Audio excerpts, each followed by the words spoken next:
2025년 5월 19일 월요일입니다. 9시 34분 지나가고 있습니다. 히든폴 2회 스타트 하겠습니다. 안녕하세요, 박소윤입니다. 안녕하세요, 이세준입니다. 안녕하세요, 임영철입니다. 네, 올해가 뭐 그 정도는 아닙니다만 2004년 형은 기억을 하겠죠. FC 포르투의 챔피언스리그 우승, 그리고 유로 2004 그리스 우승, 뭐 이런 해들이 있죠. 그래서 놀라운 일들이 벌어지는 해. 자, 뉴캐슬이 70년 만에 리그컵을 우승을 했고, 그 다음에 크리스탈 팰리스가 FA컵에 우승을 했고, 그리고 뭐 이제 SL에서 다룰 얘기지만 볼로냐가 코파 이탈리아에서 우승을 하고, 해리 케인이 우승을 한다거나 이런 일들이 벌어지는 뭐 이른바 성불의 시즌으로 지금 불리고 있습니다. 특히나 수정궁 그 우승은 형은 이제 맞박이랑 그렇죠. 봤고, 형철이도 봤을 거고 저 중계했었잖아요. 네. 네, 그래서 그 뭐 흥행과 별개로 아니면 탑독의 무너짐과 별개로 이런 팀들이 우승하는 걸 보는 건 감격스러운 순간인 건 확실해요. 수정궁 우승하는 어떤 그걸 이제 봤을 때 좀 어땠나요, 느낌이? 팬들이 좋아하는 게 가장 눈에 띄었어요. 네. 왜냐면 딱 그냥 우승을 좀 흔하게 하는 팀들은 팬들이 물론 좋아하긴 하지만 이 트로피가 FA컵이 아니고 챔피언스리그였으면 얼마나 좋았을까. 약간 그런 느낌이 있죠. 이게 리그였으면 얼마나 좋았을까. 하지만 그들에게 FA컵, 크리스탈 팰리스 팬들에게 FA컵은 의미가 굉장히 달랐을 거거든요. 네. 그들에게는 그 트로피가 마치 월드컵과 같은 느낌, 그럼요. 비계와 같은 느낌, 생애 처음으로 보는 우승의 순간. 그리고 사실 영국처럼 구단의 역사가 되게 긴 팀들의 경우는 크리스탈 팰리스도 120년이거든요. 네. 부모님이나 할아버지 할머니가 못 보셨던 우승을 그렇지. 내가 봤을 때 어떤 짜릿함 이런 거는 사실 말로 표현할 수 없는 영역일 거라고 생각해요. 아니 거기 캠이 있더라고요. 저는 그때 처음 가봤는데 형은 가봤는지 모르겠지만 웸블리 앞에 우리 왜 고기 시켜서 먹었었던 데 있잖아. 컨테이너 같이 다 식당 푸드코트 같은데 거기 캠이 있는데 수정궁 팬들이 모여서 그걸 보다가 거기 완전 이제 좋게 얘기하면 그 페스티벌 같은 페스티벌이고 나쁘게 얘기하면 난장판이더라 완전 진짜. 네. 그래서 거기는 항상 문제가 되죠. 그러니까 네. 뭐 어마어마한 트로피를 수정궁이 따냈습니다. 특히나 상대가 맨시티기도 했고 맨체스터 시티의 무관도 뭐 이야기할 법한 부분이지만 이렇게 중소 클럽 혹은 중견급 클럽들이 우승하는 거 보면 어찌 보면 이들은 평생에 한 번 있을까 말까 한 일인데 대단하다라는 생각이 좀 듭니다. 그래서 그 얘기로 스타트를 해보면 좋을 것 같아요. 120년 역사상 최초의 메이저 트로피고 특히나 뭐 리그컵도 아주 뭐 대단한 트로피지만 FA컵은 우리가 흔히 얘기하는 지구상에서 가장 역사가 오래된 트로피라고 불리는 그런 트로피이기 때문에 글라스너의 수정궁은 대단한 평가를 받을 것 같습니다. 그렇죠. 그리고 글라스너 감독의 유관력도 주목할 만한데 프랑크푸르트를 이끌고 유로파리그를 또 최근에 들어오였던 그렇죠. 감독이잖아요. 저는 토너먼트 운영을 글라스너 감독이 할 줄 아는 것이 확실히 좀 느껴지고 이번에 FA컵 우승을 할 때 무실점 경기가 크리스탈 팰리스가 진짜 많았어요. 그 정도로 안정된 수비를 바탕으로 토너먼트에서는 계속해서 다른 팀들을 격파해왔다. 아스톤 빌라를 3대0으로 잡았거든요. 네. 그런 부분들까지 고려를 하면 얼마나 이 크리스탈 팰리스가 토너먼트 운영에 있어서 강점해지는 팀인지를 좀 느낄 수가 있고 그리고 또 하나는 글라스너는 후반기의 남자입니다. 글라스너가 이번 시즌 초반에 안 좋았어요. 되게 안 좋았어요. 그래서 지난 시즌 말미에 엄청나게 좋아서 글라스너의 수정궁이 기대된다라고 했는데 시즌 초반에 막 10경기 연속 무승하고 그래서 왜 이래 이랬는데 결국엔 다시 올라와요. 그렇죠. 뭐 거의 초반에는 뭐 13경기 1승 거의 그렇게 공식전 기록이 쓰일 정도로 정말 안 좋았었는데 지난 시즌도 그렇고 올 시즌도 그렇고 글라스너는 후반기 때 빛을 좀 보고 있다. 선수들의 어떤 그 장점과 패턴 하나를 딱 확실하게 찾아내는데 시간이 좀 소요되는데 근데 그 패턴 하나만큼은 진짜 확실하게 완성을 하는 감독이 글라스너인 것 같습니다. 그래서 어쨌든 FA컵을 따내면서 유로파리그에 진출하는 걸 확정을 지었습니다. 다음 시즌 유로파랑 이제 병행하는 건 쉽지 않겠지만 어쨌든 뭐 대단한 시즌을 보냈고 크리스탈 팰리스를 이게 참 잉글랜드에서 각 구장 갔다 오면 몇 년을 우려먹는 것 같은데 크리스탈 팰리스 제가 구장을 가봤잖아요. 수정 이름 뭐야? 셀허스트 파크. 셀허스트 파크. 근데 뭐 잉글랜드에 있는 또 유럽에 있는 구장들이 다 그렇듯이 진짜 그거 하나 있는 덩그러니. 네, 런던이긴 한데 조금 저기죠. 네, 진짜 변두리에 있어가지고 약간 외곽. 네, 그 구장도 사실 거기 뭐 스카이박스 이런 데도 이쪽 그러니까 뭐라고 해야 될까 그 사이드라인 쪽이 아니고 저 골라인 쪽에 있어요. 그러니까 우리가 흔히 생각하는 박스는 이석이랑 어디야? W석. W석 W. 거기에 있잖아 네. 우리가 네. 생각하는. 근데 이제 그럴 정도로 구장이나 이 여러 가지 어떤 분위기가 낙후돼 있는 느낌이 드는데 그런 팀이 이제 우승을 했으니 네. 굉장히 반갑겠죠. 여기 글라스너 인터뷰를 보면 이 우승은 팬들을 위한 거다. 왜냐하면 초반에 어려운 출발을 했음에도 불구하고 포옹해주고 응원해준 팬들에 대한 어떤 찬사를 보낸 것 같고 월요일 훈련 이미 취소했다. 선수들도 이 취소를 바랬다. 뭐 이런 네. 얘기를 하면서 분위기가 얼마나 좋은지를 얘기를 했습니다. 어찌 보면 모르겠어요.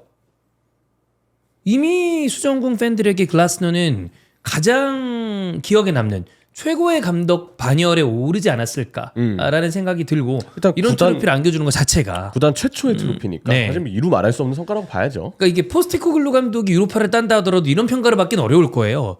어쨌든 기대하는 어떤 바가 다르기 때문에 물론 유로파컵 그 트로피를 딴다 그러면 엄청난 업적을 갖는 건 마찬가지지만 리그 16위, 17위를 하면서 유로파 리그를 따는 것을 바라는 거는 좀 다른 얘기잖아. 글라스너 감독이 사실 그 수정궁에 부임한 지 얼마 안 됐기 때문에 네. 이번 시즌의 초반에 좋지 않을 때도 반짝이었구나 네. 라고 생각을 했단 말이에요. 그래서 되게 저는 인내심 있게 그 수정궁이 기다렸다고 봐요. 네. 근데 이제 중후반부에 나름의 어떤 그 좋은 모습을 보여주면서 순위를 끌어올렸고 그다음에 FA컵까지 우승을 했기 때문에 네. 내년 시즌까지 당연히 이 감독에게 맡겨야 된다라는 생각을 갖고 있겠지만 토트넘 같은 경우에는 유로파리그 우승한다고 하더라도 불안한 거죠. 그죠. 왜냐하면 순위가 너무 쳐져 있기 때문에 토트넘도 사실 10위권 안에 뭐 안착을 하면서 좀 이것저것 뭐 주요 선수들의 부진 내지는 부상 이런 겹치면서 승점 관리를 못했구나. 근데 유로파리그를 우승했네. 좀 되는구나. 그래도 이 감독 이렇게 생각을 할 수가 있는데 지금 꼴찌거든요, 사실. 사실상 꼴찌인가는 마찬가지야. 네, 말도 안 되는 거야. 꼴찌인데 이 감독에게 이제 유로파리그라는 거는 사실 토너먼트고 약간의 운도 이제 어느 당연히 정도? 실력은 있어야 되지만 운도 있어야 된다고 보는데 잉글랜드 구단이 그 정도의 돈을 쓰면서 유로파리그 챔스도 아니고 유로파리그에서 만나는 팀의 면면을 봤을 때 그런 팀들에게 이제 당연히 이제 일단 기본적으로 대단한 거다. 그럼요. 라는 건 깔려 트로피는 있지만 대단하지.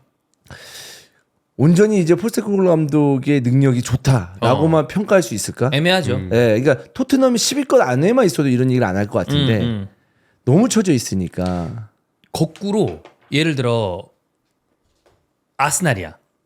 유로파 우승을 할 수 있는 상황. 근데 리그가 17위예요. 제가 응원하는 팀이면 우승한다 하더라도 잘한 시즌이라고 얘기하기 애매해요. 그치. 저는 굉장히 강도 높은 비판을 할 것 같아요. 우승했다고 넘어갈 수 있는 게 아니다. 그러니까 그런 거예요. 그러니까 토너먼트는 약간의 운도 있어야 되잖아요. 네. 대준 운도 있어야 네네네. 되고 그날 그렇지. 경기날의 컨디션도 그럼요. 굉장히 중요하고 여러 가지 복합적인 요소가 발생하는데 팀이 그렇게 쳐져 있으면서 이제 결승에 올라가면 운 좋았다. 이렇게 자연적으로 생각이 든다는 거지. 그러니까 뭐 나중에 시간이 지나서 남는 건 트로피라는 거 그것도 맞아. 대단히 좋은 업적을 남긴 것도 맞는데 전 제가 응원하는 팀이라고 봤을 때는 물론 당연히 간절히 따기를 바라겠고 그 부분에 대한 칭찬은 빼놓지 않겠으나 아까 얘기한 대로 잘했다고 볼 수 있느냐? 만약에 리버풀이 17위야. 그리고 유로파는 우승했어. 근데 그러면 물론 좋은 것도 있겠지만 그거 그냥 넘어갈 수 없는 시즌이거든요. 일단 리뷰를 한다. 비판부터 먼저. 하죠. 네, 그거는 이제 성공한 시즌이라고 보긴 애매해. 칭찬을 먼저 하기 좀 민망하죠. 민망하죠. 기존의 한 자릿수 순위를 쭉 유지했던 거에 넘어서 사실 아스날도 리버풀도 챔스권에 계속 있었던 팀인데 17위 말도 안 되고 꼭 챔스권에 있었던 팀이 아니어도 네. 토트넘 한 자릿수 순위를 계속 유지해왔던 팀이잖아요. 당연하죠. 이 팀이 갑자기 이렇게 아래로 17위로 추락을 한다면 이거는 옹호를 기대하는 게 민망할 민망하죠. 정도죠 사실. 근데 갑자기 이제 토트넘 얘기를 했지만 수정구로 넘어오면 수정구는 좀 약간 다르죠.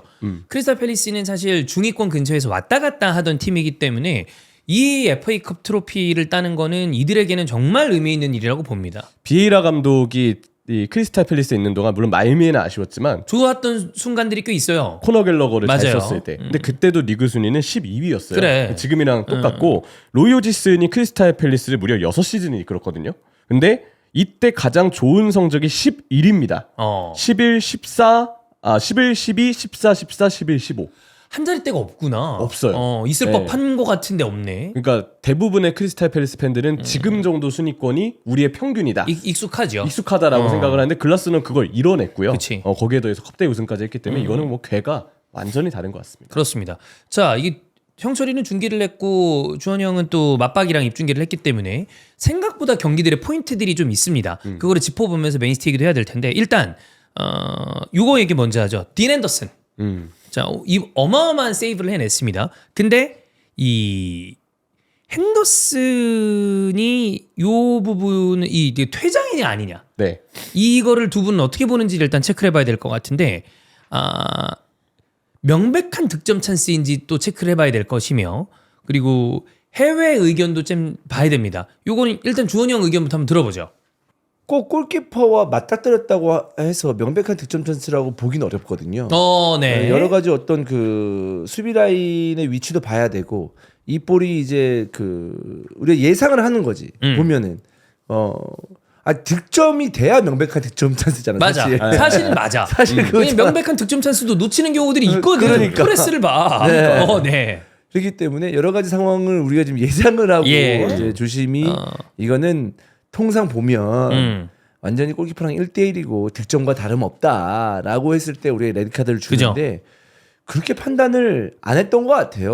근데 그 상황은 만약에 이제 핸드볼이라면 그 라인에 뭐 걸쳤네 안 걸쳤네라고 했을 때 제가 봤을 때는 라인 밖에서 손으로 건너된 것 같거든요. 근데 그런 상황이면은 레드카드를 주는 게 맞지 않을까?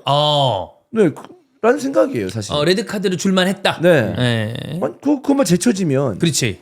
골문이 완전 비어 있는 상황이니까 제 생각은 그렇습니다. 형소리는 저도 개인적인 의견 레드카드가 맞다라고. 레드로 줄만 했다. 결론을 먼저 얘기하면 아하. 레드카드가 맞고 네. 처음에 중계 그 하면서 제가 봤던 거는 처음에 그 화면이 잡혔을 때 마치 우리가 오프사이드 라인 볼 때 그 수직으로 보여주는 거 있잖아요. 거기서 명백하게 딘 앤더슨이 팔을 뻗는 게 박스 바깥에 있는 게 명확하게 드러나요. 근데 이걸 VR을 통해서 퇴장을 안 준다고? 저는 그게 너무 의아한 거예요. 왜 그럴까 생각을 했는데 먼저 생각된 이유는 첫 번째는 그거였어요. 명백한 득점 기회가 아니라고 봤구나. 그게 일단 첫 번째. 근데 아무리 봐도 이게 이해가 안 되는 거예요. 이게 어떻게 명백한 득점 기회가 아니지? 두 번째는 그거였어요. 처음에 그 중계 보여준 거 있잖아요. 수직선상에 이렇게 보여준 게 알고 보니 손에 닿기 전에 그게 프레임이 잡힌 거예요. 그래서 손에 닿았을 때는 혹시 라인에 걸친 게 아니었을까. 그러니까 화면은 이 상태에서 뻗어진 거죠. 공이 여기 있고 손은 여기 있고 근데 마치 수직선상에서 봤을 때 건드린 것처럼 보이는데 안 건드린 걸 수 있으니까. 그게 아니었나라고 추정을 했는데 근데 만약에 제 이 말이 맞잖아요. 그러면 한 5분이나 10분 정도 지나서라도 이게 걸친 상황에서 잡힌 거다라는 걸 중계화면에서 다시 보여줬을 거예요. 근데 그런 게 하나도 안 돼 있었거든요. 그러니까 결과적으로 이거는 바깥에서 공을 터치한 게 쳐낸 건데 너무나도 명백하게 보여요. 그러면 라인 걸친 거는 제가 볼 때 해당 안 됩니다. 그냥 깔끔하게 이건 박스 밖에서 건드린 거거든요. 네. 그럼 명백한 득점 기회냐 아니냐 이걸로 봐야 되는데 제가 그냥 추측을 하기에는 이런 비슷한 상황일 때 심판분들이 판정에 대해서 설명을 할 때 명백한 득점계로 간주할 때 보는 뭐 몇 가지 기준들을 설명해 주신 적이 있어요. 제가 그걸 들었던 적이 있었는데 네네네. 제가 볼 때는 막 이런 이야기를 하실 것 같거든요. 혼란의 어떤 몸의 방향이 골대 쪽이 아니고 약간 사선으로 가고 있었다. 그리고 뭐 옆에 수비수가 혼란과 거의 동일선상에 커버를 위해서 뛰어가고 있었다. 그것 때문에 제가 볼 땐 명백한 득점 기회가 아니라고 주장하시는 분들은 이런 근거를 댈 것 같아요. 근데 저는 그냥 제 주관적인 생각으로는 아무리 몸의 방향이 골대 쪽으로 안 가고 있었다고 해도 딘 앤더슨이 거기서 공 안 건드렸으면 그냥 빈 골대였거든요. 그러면 방향이나 각도가 어쨌든 이거는 명백한 득점 기회가 맞고 옆에 수비수가 동일선상에 있었다고 해도 그래도 혼란의 속도나 공의 위치를 고려하면 이거는 핸더슨 제치면 그냥 골이거든요. 저는 이거는 명백한 득점 기회가 아니다라고 볼 사람이 10명 중에 1명이 될까? 약간 이런 생각이 들 정도로 되게 명백하게 전 이건 오심이라고 좀 생각을 해요. 두 분의 얘기는 비슷한 건데 요거 아이팹에 나와 있는 거 한번 읽어드릴게요. 자, 명백한 득점 기회는 무엇인가? 아이팹 축구 규정에 나와 있습니다. 선수, 퇴장된 선수, 교체 선수 또는 교체된 선수가 주심의 허락 없이 경기장에 들어와 플레이를 방해하거나 상대 선수를 방해함으로써 상대팀의 득점 또는 명백한 득점 기회를 저지하는 것은 퇴장성 반칙이다. 다음 조건들을 반드시 고려해야 하는데 첫 번째, 반칙과 골문 사이의 거리. 두 번째, 전체적인 플레이의 방향. 세 번째, 볼의 컨트롤을 유지하거나 획득할 가능성. 네 번째, 수비수들의 위치와 숫자. 요거를 고려하라고 돼 있습니다. 근데 이제 이거는 아마 부합하는 장면이 공격수 몸의 방향일지도 방향. 모른다는 생각이 드는데 네. 근데 이게 그게 있어요. 골문이 비어 있는 거와 비어 있지 않는 거는 천지 차이거든요. 완전 다르지. 네. 완전 다르죠. 아니 골문이 비어 있으면 방향이 뭔 상관이야. 그냥 그쵸. 힐러도 넣을 수 있는데. 맞아. 내 골대를 보고도 뒤로 넣을 수 있어요. 골대가 비어 있으면 사실. 나 정도 아니면 넣을 수 있어. 네. 네. 그렇잖아요. 그렇기 때문에 이런 장면에서는 홀란드가 만약에 딘 앤더슨이 팔로 터치하지 않았더라면 골키퍼를 제껴 나가서 그냥 상상 그냥 꺾으면서 툭. 득점에 어. 성공할 수 있는 그런 그림을 충분히 예상할 수 있잖아요. 예. 이거는 VAR을 한 번 더 보던지 온필드에서 얘네들은 거의 전기가 가끔씩 안 들어오나 온필드에? 아니 온필드를 중요할 때 안 봐. 그 TV 왜 갖다 놓는 거야? 그러니까 아니 최근에 그래도 좀 보는 빈도가 예전보다 늘긴 했는데 이런 거는 무조건 해야 되는 거 아니야? 이런 그 결승전에서는 더더욱 더 봐야죠. 시간이 늘어지더라도 왜냐면 이걸로 트로피 한 방이 바뀌는 건데. 그러니까.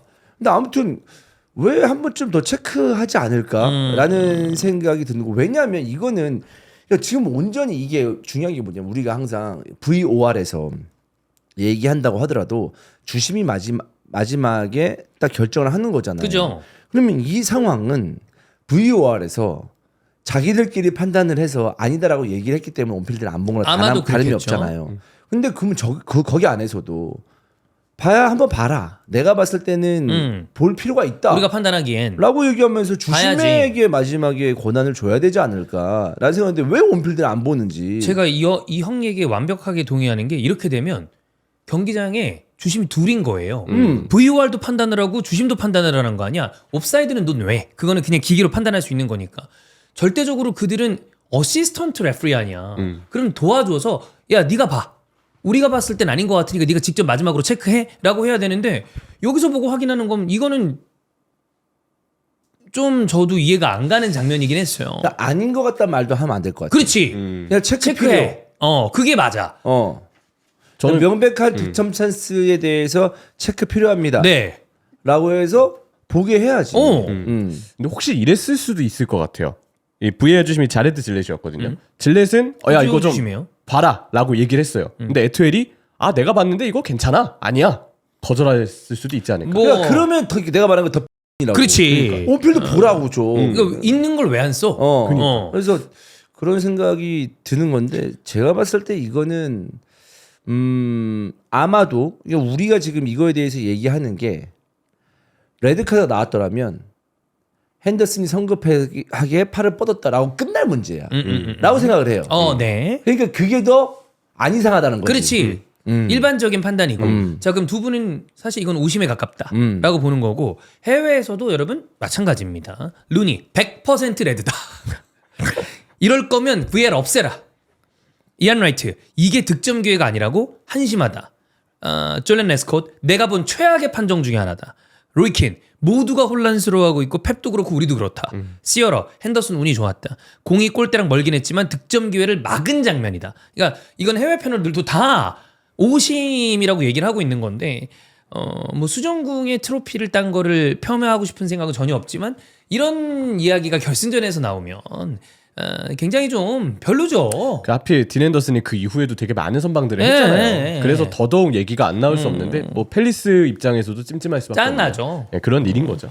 좀 이건 굉장히 이해하기 힘들다라고 보이고 자 그다음 또 하나의 경기의 포인트는 펩의 맨시티의 어떤 전술적인 선택 말고 바로 홀란드의 PK 양보입니다. 이거를 뭐라고 봐야 되는지를 좀 체크를 해봐야 되는데 마르무시한테 공을 줬어요. 그리고 마르무시는 실축을 했습니다. 이게 들어갔으면 경기의 향방은 완전히 달라졌을 가능성이 크고 펩의 이야기를 보면 벤치에서 내린 결정이 아니다라고 하면 홀란과 마르무시의 자체적인 선택이었던 것 같아요. 홀란이 야 네가 차라고 했든 마르무시가 내놔라고 해서 줬든 어쨌든 실패를 했으면 둘 다 실패한 선택이 되는 겁니다. 근데 이게 사실 여러 가지 어떤 그 속 내용 우리가 모르니까 알 수 없지. 예. 감독이 그날 자신 있는 사람이 알아서 해. 차라고 할 수도 있었던 거고. 네. 그리고 아니면 야 키커는 마르무시야 라고 했을 수도 있는 거고. 네. 그건 우리가 이제 알 수 없는 부분이니까. 근데 펩의 인터뷰로 미루어 보았을 때 이거 펩은 일반적으로 선수의 탓으로 돌리는 스타일의 인터뷰를 한 적은 여태까지 없기 때문에 그런 걸로 만약에 자신 있는 선수가 차갖고 마르무시가 찼다 문제 없다라고 얘기했으면 난 본인이 얘기했을 것 같아. 근데 이 인터뷰로 미루어 짐작 건데 그런 부분에 대한 디테일한 어떤 오더가 없었다고 보면 PK 키커는 그냥 혼란이 아니었을까라고 보여요.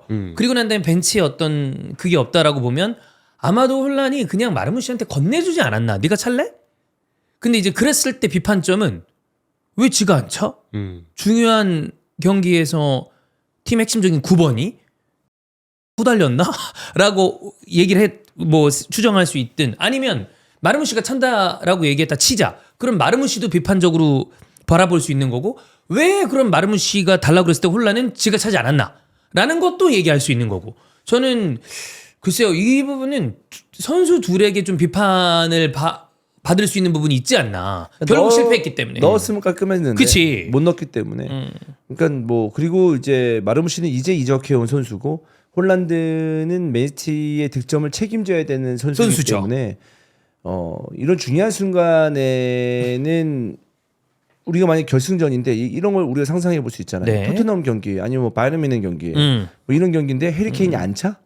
상상할 수 없잖아요. 없죠. 차야지 당연히 케인이. 물론 놓쳐도 케인이 차야죠. 그렇죠. 다른 선수가 킥하면 모르겠지만 네. 갑자기 뜬금없이 해리 케인이 차면 모르겠지만 그동안 차왔고 우리 팀의 PK나 득점은 이 선수가 도맡아 하고 있어 라는 건 우리는 맨시티에서 홀란드라는 걸 알고 있잖아요. 알고 있죠. 그러면은 확실히 지정된 키커 그리고 그 스트라이커는 확실한 자신감 이런 것들은 보유를 하고 해야 있어야지. 되지 않나 맞아. 라는 생각이에요. 혼란이 왠지 실축에 대한 걱정을 했을 가능성이 크지 않을까 싶어요.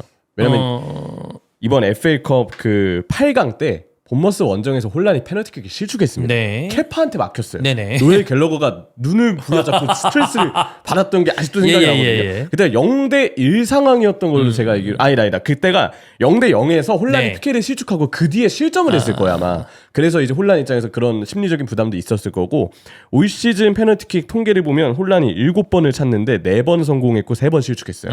FA컵 포함해서 3번 실축했습니다. 본인 입장에서는 결승에서 내가 또 혹시 페널티킥을 실축하면 어쩌지? 그런 어떤 조바심이 좀 들지 않았을까 싶고 오히려 마르무시가 페널티킥을 올 시즌에 다 프랑크푸르트 이긴 했었는데 4번 차서 4번 다 성공했어요. 그리고 이 선수 프리킥 차는 거나 이런 거 보면 킥이 되게 훌륭한 선수긴 해요. 네. 근데 결과적으로 중요한 경기에 놓쳤기 때문에 좀 이런 게 빛이 발해긴 합니다만. 사실 우리가 지금 확인할 수 있는 건 없잖아요. 혼란이 망설인 건지 알 수 없지. 마르무시가 차겠다라고 자선한 건지. 근데 제가 볼 땐 둘 다 작용을 했을 가능성도 배제할 수 없다고 보거든요. 혼란 입장에서는 본머스전의 페널티킥 실축이라든지 최근에 실축 경험 때문에 망설임이 있었을 것 같다. 마르무시 입장에서는 나 그동안 저기 프랑크푸르트에서 페널티킥 네. 찼을 땐 다 들어갔는데 내가 한번 차볼게 라고 했을 수도 있다. 그런 가능성을 좀 열어두고 좀 봐야 되지 않을까 싶네요. 지금 홀란드의 이번 시즌에 대한 어떤 비판의 요소가 여기에 있습니다. 자, 홀란이 지금까지 맨시티에 와서 치렀던 결승전 리버풀과 커뮤니티 실드, 인테르와 챔피언스리그 결승, 맨유와 FA컵 결승, 아스널과 커뮤니티 실드. 뭐 커뮤니티 실드는 결승이라고 보긴 애매합니다만 어쨌든 단판이니까. 세비야랑 UEFA 슈퍼컵, 맨유랑 FA컵 결승, 그리고 맨유랑 커뮤니티 실드, 수정국이랑 리그컵 결승. 맨시티에 와서 치른 결승전이나 단판 트로피를 놓고 치른 경기에서 모두 무득점입니다. 혼란이랑 비교가 되는 선수는 음바페죠. 근데 음바페는 최근에 엘 클라시코라거나 아니면 월드컵 결승 결국 지긴 합니다만 결과적으로 다 졌어. 근데 중요한 경기에서 음바페는 해트트릭을 한다거나 이게 무슨 말도 안 되는 경기력을 보여주는데 혼란은 이런 경기에서 보여주는 경기력이 떨어지고 그리고 이번 시즌에도 초반에는 좋았습니다만 중요한 경기에서 뭐 부상으로 빠졌던 것도 있지만 득점하지 못하는 부분에 대해서 혼란이 과연 우리가 생각하는 그런 빅띵 중요한 경기에서 방점을 찍어주는 스트라이커가 맞는가라는 평가에서 좀 멀어지는 느낌이 있는 건 사실이에요. 네. 결국은 가장 문제가 나올 수밖에 없는 건 득점도 득점이지만 경기 영향력이라고 너무 생각해요. 많이 떨어진다. 만약에 견제를 많이 받는다고 해도 자신을 미끼로 삼아서 좀 더 다양한 연계를 해줄 수 있는 선수가 됐다면 네. 그리고 그런 효과가 확실히 그라운드에서 나오는 선수였다면 그러면 오히려 혼란에게도 이 정도의 비판이 나오진 않았을 거라고 생각을 해요. 아 그래도 중요 경기 때 혼란에 의해서 다른 이선 자원들이 골을 넣었다. 그게 좀 명백하게 보여졌다면, 그래서 누구나 혼란의 장점 중 하나가 연계 플레이라고 얘기할 수 있는 정도의 단계에 왔다면, 그러면 아마 혼란에 대한 평가는 많이 올라왔을 거라 생각을 네. 하거든요. 그리고 그런 연계를 혼란이 잘 이끌었다면 오히려 수비의 견제를 혼란 스스로 떨쳐내면서 골을 넣을 장면들을 만들었을 수도 있겠죠. 이번 경기에서 혼란이 물론 마르무시 혼란 투톱 자체가 실패한 느낌이 제가 볼 때 많이 들긴 하는데, 혼란 많이 가려졌고 경기에서 그 초반에 디넨더스 선방에 막혔던 날라차기 슈팅 말고는 거의 보이지 않았어요. 크리스 리차드한테 내내 막혔거든요. 결승은 거의 대부분 혼란에 대한 집중 견제를 할 수 있는 팀들이 오고, 또 혼란에 대한 집중 견제를 할 수 있는 수비수들을 보유한 팀들이 결국 오잖아요. 당연히 준비도 할 것이고. 그죠? 거기서 내내 혼란의 한계를 보여주고 있는 건데, 제가 볼 때 이거는 득점도 득점이지만 혼란이라는 선수가 견제를 받았을 때 나오는 경기 영향력적인 문제가 가장 지금 크게 드러나는 부분이 좀 아닐까 싶어요. 그래서 우리가 지금 이 순간 세계에서 가장 위협적이고 강력한 공격수들을 얘기할 때 혼란이 이번 시즌 중반 이후부터는 조금 언급되는 빈도, 그 다음에 거기서 얘기되는 어떤 강력함이 좀 줄어든 느낌이 들긴 해요. 얘기가 확실히 좀 덜 되긴 합니다. 여전히 그 선수가 강력한 건 맞지만 팀 순위의 영향도 있고. 그런 것도 네. 있을 거고, 뭔가 느낌상 어떤 느낌이냐면 진짜 집중 견제하면 막는 게 불가능하진 않아. 그런 느낌이 좀 듭니다. 그러니까 음바페 같은 선수라거나, 우리가 생각하는 뭐 약간 포지션이 다릅니다만 라민 야말이라거나, 그러니까 이 선수를 제어가 가능한가? 라는 이야기를 한다면 혼란은 막을 수 있어. 의 느낌이 올해 후반부는 분명히 드는 건 사실이다. 네. 근데 그럼에도 혼란을 잘 쓰고 계속해서 쓰려면 일단 뭐 장기 재계약을 했기 때문에 했죠. 9.5년인가 했죠. 네. 그러면 쭉 가야 되잖아요. 정말 좋은 유형의 플레이메이커가 필요해요. 결국 혼란에 대한 이런 견제를 뭐 알면서도 그럼에도 다른 동료들에게 정말 좋은 패스를 건네줄 수 있는, 그러면서도 혼란한테도 역시 양질의 패스를 건네줄 수 있는 주요 플레이메이커가 필요하지 않을까. 혼란이 결국 시간이 지나면서 계속 이렇게 뚝뚝 떨어지는 모습들, 평가가 나오는 이유는 결국 더브라이너의 부진과 저는 맥락을 같이 하는 있죠. 부분이 있다고 네. 보거든요. 더브라이너의 부진 혹은 뭔가 경기 출전 빈도의 저하, 그런 부분들이 영향을 좀 준다고 생각을 하는데, 그럼에도 혼란을 쓴다면 역시 이선에 대한 보강이 필연적으로 필요하지 않을까. 그럼에도 혼란의 득점력을 결승 때 살릴 수 있을지는 사실 확정할 수 있는 문제는 아니라고 생각을 해요. 그래도 최대한의 환경을 뭐 조성해 주는 게 팀 입장에서는 중요하겠죠. 그러니까 더브라이너의 이 활약을 보면 이날 경기에서도 뭐 간간히 뭐 좋은 패스를 넣어줬었고, 또 홀란드에게도 패스했던 것들이 이제 기억이 나는데, 에너지가 진짜 중요하구나. 그래. 네, 라는 생각이 들어요. 그러니까 결국 어느 정도의 요즘 이제 이런 팀들이 우승하는 거 보면, 물론 사실 이 경기는 디넨더슨 골키퍼의 선방이 없었으면 맨시티가 우승할 수 있는 경기였어요. 근데 더브라이너의 그 선수 혼자만 보면, 옛날에는 진짜 옛날, 뭐 아주 옛날까지는 아니더라도 뭔가 타고난 재능이 있으면 그걸 쭉 이어가고, 그치. 다른 선수들이 좀 고전하는 그런 느낌이었는데, 축구라는 스포츠가, 전체적인 스포츠가 축구 막론하고 되게 발전하다 보니까 그치. 갖고 있는 재능 이상을 좀 끄집어내 주는 것 같아. 그러니까 다른 선수들 맞아. 좋은 재능이야. 근데 특별한 재능하고 좋은 재능하고는 차이가 컸거든. 예전엔 근데 그 갭이 좀 줄어든 것 같아. 시스템적으로 저 특별한 선수의 재능을 가라앉히고 이 선수들의 특성을 올리면서, 그래서 약간 축구가 좀 상향 평준화? 그래서 비슷비슷한 느낌이 드는 경기들이 많잖아요. 결국 이제 이겨내는 건 뭐냐? 그러니까 그런 거를 또 갭을 또 줄일 수 있는 게 에너지틱함인데, 그렇지. 많이 뛰고. 그러니까 더브라이너가 역시나 나이가 좀 있고 그 에너지가 떨어지면서 다른 선수들이 이제 더브라이너의 그런 특출함을 좀 막아낼 수 있는 있지. 그런 기회가 네. 금방 오지 않았나 그런 생각이 들어요. 혼란에 대해서는 형이 또 공격수들을 좀 잘 보니까, 뭐 그렇다고 이 선수를 까내리거나 그러기에는 너무나 대단한 재능인 건 맞는데, 결국에 마지막 최전방에 있는 공격수들을 가장 뛰어난 선수들 간에 비교했을 때 이 포인트는 거의 그거거든요. 중요한 경기에서 골을 넣느냐 맞느냐. 그래서 이제 예전에 티에리 앙리 같은 최강의 스트라이커도 중요할 때 약간 새가슴 아니야? 해리 케인도 중요할 때 놓치는데? 이런 얘기가 항상 꼬리표처럼 따라 붙습니다. 근데 뭐 요즘 음바페에 대해서 이야기가 나올 때마다 선수 혹은 평가에서 마지막 쉿 만드는 건 결정적인 순간에 다 넣잖아. 그게 이제 클러치나 이런 게 되게 강력하기 때문에. 근데 홀란은 경기 영향력과 중요한 순간의 득점에 대한 포인트가 사실 좀 어린 나이임에도 불구하고 좀 지적을 받는 편이란 말이에요. 그래서 홀란이 이런 부분을 좀 어떻게 이겨낼 수 있을 것인가, 아니면 그냥 이렇게 남아버릴 것인가를 어떻게 좀 평가를 하는지. 저는 혼란은 큰 문제가 없을 거라고 생각을 해요. 왜냐하면 이번 시즌에 혼란의 얘기가 나오는 것은 전 팀 에너지와 아무래도. 관련이 있다라고 생각을 하거든요. 근데 이게 팀의 어떤 맨시티 경기를 보면 특히나 이날 결승전도 마찬가지고, 또 맨시티 경기 볼 때마다 느끼는 게 뭐냐면 잘 풀리면 상관이 없는데 모든 팀이 마찬가지겠죠. 근데 안 풀릴 때 보면 홀란드를 제외하고 양쪽에 있는 그 윙어들 있잖아요. 마르티넬리처럼 써요. 진짜로. 진짜 도쿠 그냥 1대1 머신이에요. 네. 마르티넬리 같아. 사비뉴하고 도쿠가 네. 어떤 느낌인지 아시겠죠? 알죠. 네, 저는 갑자기 되게 답답하다. 얘기 듣자마자. 꽤 괜찮은 예라고 생각이 들거든요. 네네네네. 두 명은 필요하다. 그러니까 스트라이커가 있으면 살라 같은 선수가 옆에 있든지 윙어에 있든지, 은바페가 있으면 비니시우스가 있든지, 그렇지. 그다음에 레반도프스가 있으면 야말이 있든지, 약간 그런 느낌. 그러니까 사실 메리노가 있으면 사카라는 선수가 있든지, 그래야 나는 공격이 어느 정도는 풀린다고 생각하는데 이날 경기에서는 사비뉴와 도쿠 다 마르티넬리였어요, 사실. 셋 중에 둘은 돼야 조합이 되는데 그러면 양쪽이 날아가는 거거든. 그러니까 그런 선수들의, 그러니까 마르무시가 잘 풀리면 네. 홀란드도 잘 풀릴 그치. 것이다 라는 생각이 드는 것처럼, 그러니까 저는 이날 경기는 굉장히 특별한 경기라고 생각이 들지만 맨시티가 안 되는 경기마다 사실 측면 자원들이 다 같이 그냥 묶이는. 1대1 질질질 1대1 하다가 돌파해서 슈팅 또 막히고. 또 막히고 또 막히고. 근데 거기서 이제 슈퍼플레이가 나오면 너무 좋은 건데, 이제 그게 안 나올 경우에는 그런 느낌이 든다는 거지. 네.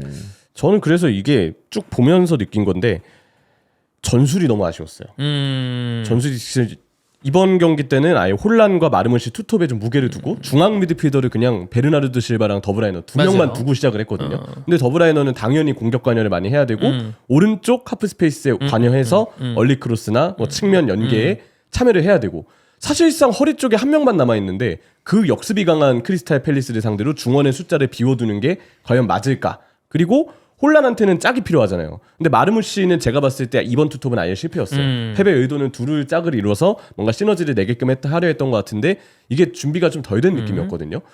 그리고 그동안에는 FA컵 올라오는 과정마다 니코 루이스를 활용했던, 뭐 메카티를 활용했던, 어쨌든 특히 니코 루이스를 활용해서 중앙에 오히려 힘을 좀 많이 두고 숫자를 많이 운용하면서 오히려 재미를 봤던 게 맨시티 스타일이었는데, 이번 경기는 오히려 그간에 해왔던 것과 너무 다른 느낌이 들었던 데다가 기존에 잘해왔던 중원 수적 우위가 전혀 느껴지지 않는 경기 운영이라서 이거는 밑그림 자체가 좀 잘못 그려진 게 아닌가? 이런 생각이 들었고요.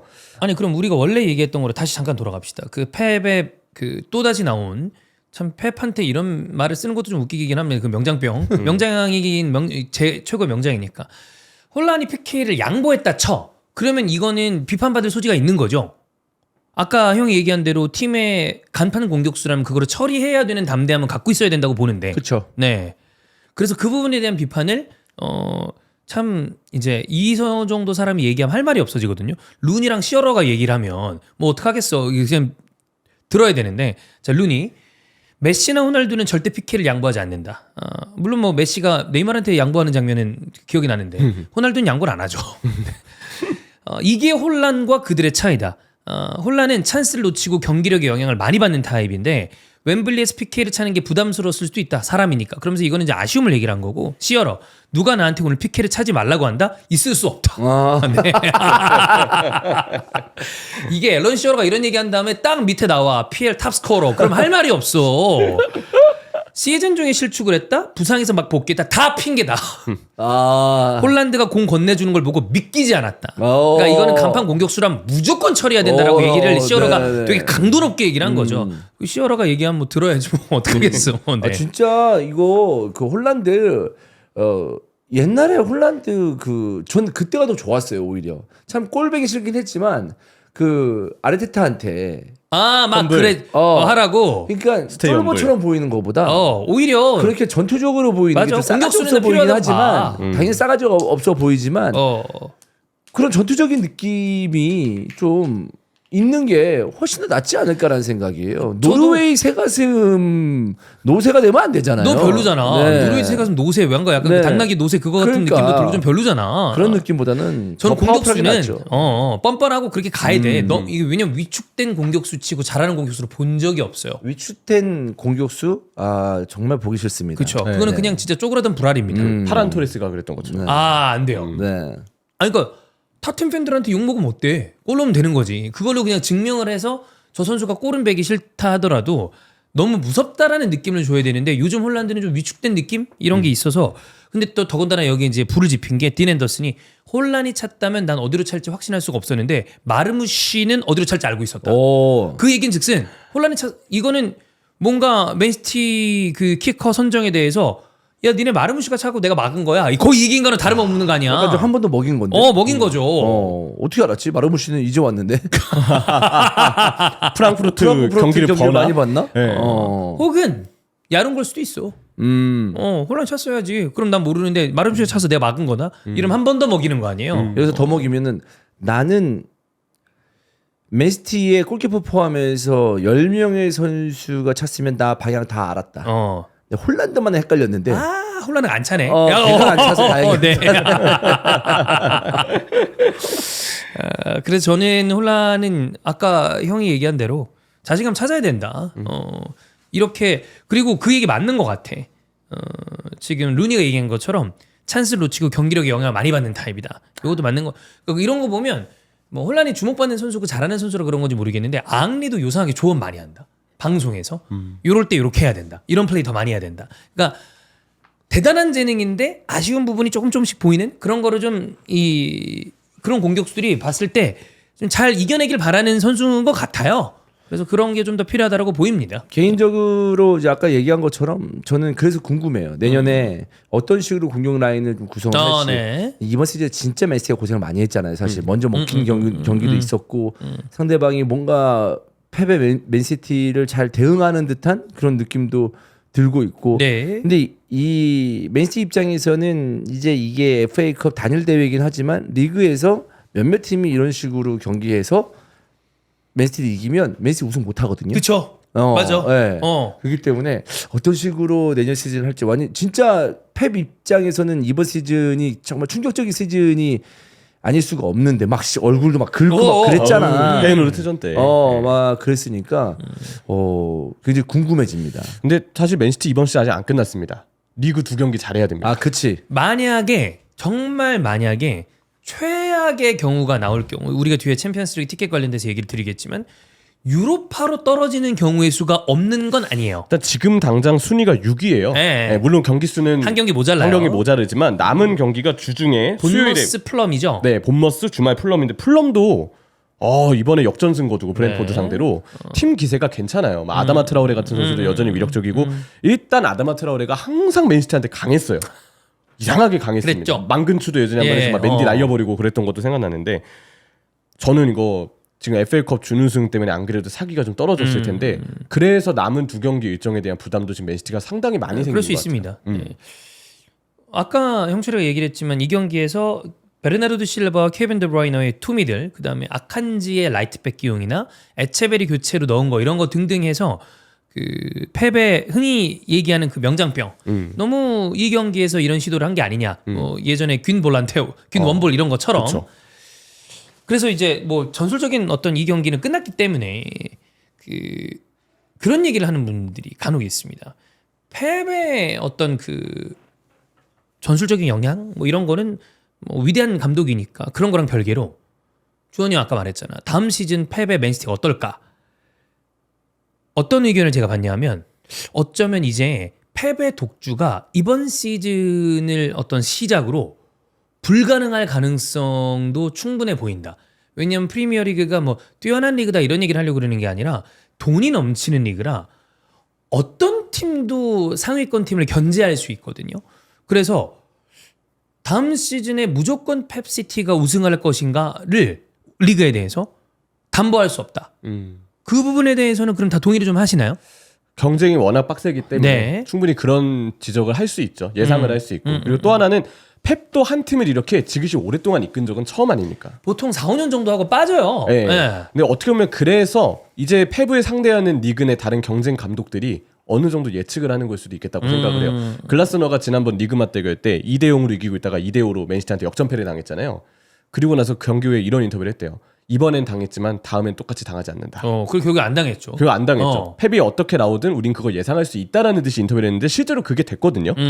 제가 볼 때는 한 팀을 한 리그에서 오랫동안 이끌면서 펩도 그간의 커리어에서 맞닥뜨리지 않았던 상대 감독들의 예측, 간파, 네. 대응 이런 부분들에 대한 변수를 더 많이 지금 당하고 있는 게 아닌가라는 생각도 좀 듭니다.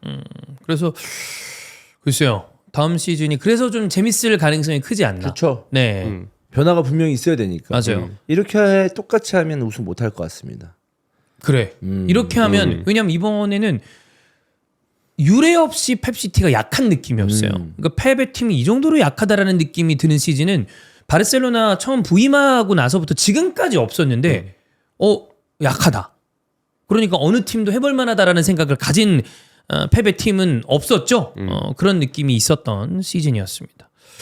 자, 아까 우리가 서두에 얘기를 했지만 이런 그게 있었네요. 2022년이 메시 월드컵 우승, 울산 17년 만에 우승, 그다음에 DRX의 데프트 우승, 그다음에 커리 파이널 MVP, 그다음에 홍진호가 월드 시리즈 포커 대회에서 우승한 세상에 이게 되네요. 예.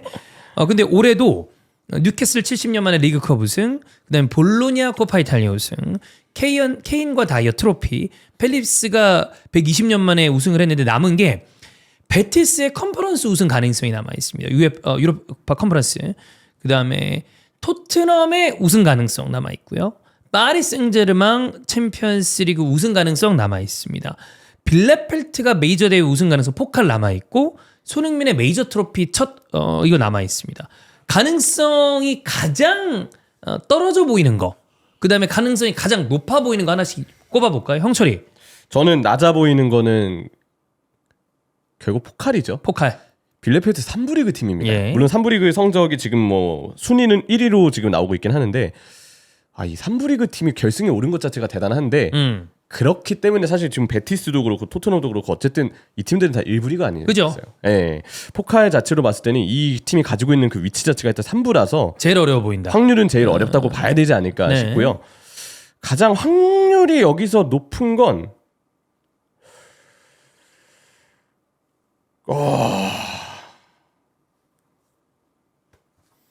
베티스. 첼시에게 승리할 수 있을 것 같다. 오히려 저는 왠지 그럴 것 같아요. 뭐 가능하죠. 네. 가능하죠. 첼시가 컨퍼런스 리그가 어쨌든 리그까지 그 챔스 경쟁을 치열하게 마친 다음에 이제 일어나는 일이거든요. 네. 리그 일정 자체가 빡세고 선수한테 스트레스 많이 주잖아요. 근데 그 이후에 과연 물론 컨퍼런스 우승에 대한 갈망도 크겠지만 리그에서 어쨌든 노팅엄전 빡세게 치르고 네. 그 뒤에 그 강도를 다음 주 중에 있을 컨퍼런스 리그 결승까지 이어갈 수 있을까? 그 부분에 대한 걱정이 좀 되고 베티스의 공격력과 이스코 등의 어떤 경험 이런 이스코, 것들이 안토니. 네. 이 중에서는 좀 높지 않을까? 근데 이것도 막 50.1 대 50.3 그래. 이 정도의 확률이에요. 제가 그 정도로 봤을 때. 보고. 예. 주원이 형. 바람 말고 진짜로. 바람은 형이 이제 토트넘과 손흥민의 이제 트로피니까 그냥 진짜 가능성으로 봤을 때 가장 어려운 거. 토트넘 우승. 토트넘 우승이라는 단어가 붙어요 입에. 안 붙죠. 이미 내가 토트넘 우승이라고 하는 거부터가 안 붙죠. 안 붙어요. 가장 어려울 수 있다. 네. 왜냐면 이런 그 긴 징크스를 깨는 게 생각보다 어렵더라고요. 그리고 맨유하고 토트넘은 그동안의 역사가 달라요. 완전 달라요. 네, 맨유라는 맨유는, 팀은 간간히 우승을 한 팀이에요. FA컵이든 유로파든 아무리 암흑기라고 해도 중간중간에 우승이 있었어. 봐봐 작년 재작년 그렇게 안 좋았다고 그러는데 결국엔 트로피 다 땄어. 맨유는. 네. 그렇기 제일 때문에 어려운 거 토트넘 우승. 네. 그래서 저는 토트넘이라는 팀이 뭔가 좀 이 탈바꿈 되기 위해서는 우승이 필요한데 그렇지. 맞아. 그게 이제 저로의 기회를 잡은 거지만 잡은 거죠. 맨유라는 팀은 아무리 맨유가 뭐 떨어졌다고 하더라도 중간중간 우승을 했고 그런 그 역사는 그렇지. 괜히 만들어진 게 아니기 때문에 저는 토트넘이 굉장히 힘들다고 봅니다. 물론 이제 다른 데도 힘들긴 하겠지만 다 어려운긴 해요. 네. 입에 제일 안 붙네요. 어. 토트넘 우승이라는 게. 그럼 가장 가능성이 좀 있어 보이는 거. 있어 보이는 거는 저도 베티스. 베티스. 네. 아, 첼시 베티스. 왜냐면 첼시가 또 최근에 경기력이 그럼 되게 좋느냐라고 하면 또 오락가락해요. 그리고 아까 말씀 못 드렸는데 베티스는 이미 나리가 경쟁이 끝났어요. 이미 비아레알이 네. 챔피언스리그 티켓을 따는 게 확정이죠. 예. 그래서 지금 6위가 내려갈 일도 없고 예. 올라갈 일도 없고 최종적으로 여유 있게 치를 수 맞아요. 있거든요. 첼시는 아닙니다. 맞아. 노팅엄전 무조건 이겨야 돼요. 그거 제가 볼 때 스트레스가 이만저만 그거 아닐 진짜 것 단두대 같거든요. 매치입니다. 예, 그래서 저는 첼시가 뭐 리그 예상은 저는 오히려 첼시가 챔스에 갈 거라고 예상을 했는데 그러면서 오히려 컨퍼런스 컨퍼런스 모른다. 약간 대가가 될 수도 있지 않을까라는 예상이 좀 됩니다. 그렇습니다. 자, 그러면 이렇게 FA컵 관련해서는 이야기를 마무리를 하고 리그 테이블을 보면서 이 토트넘이랑 맨유 얘기와 또 챔스 티켓을 봐야 되는데 맨유 토트넘 얘기는 리그 얘기를 할 수가 없는 게 그냥 그것만 달랐어요. 토트넘은 로테이션을 좀 돌렸고요.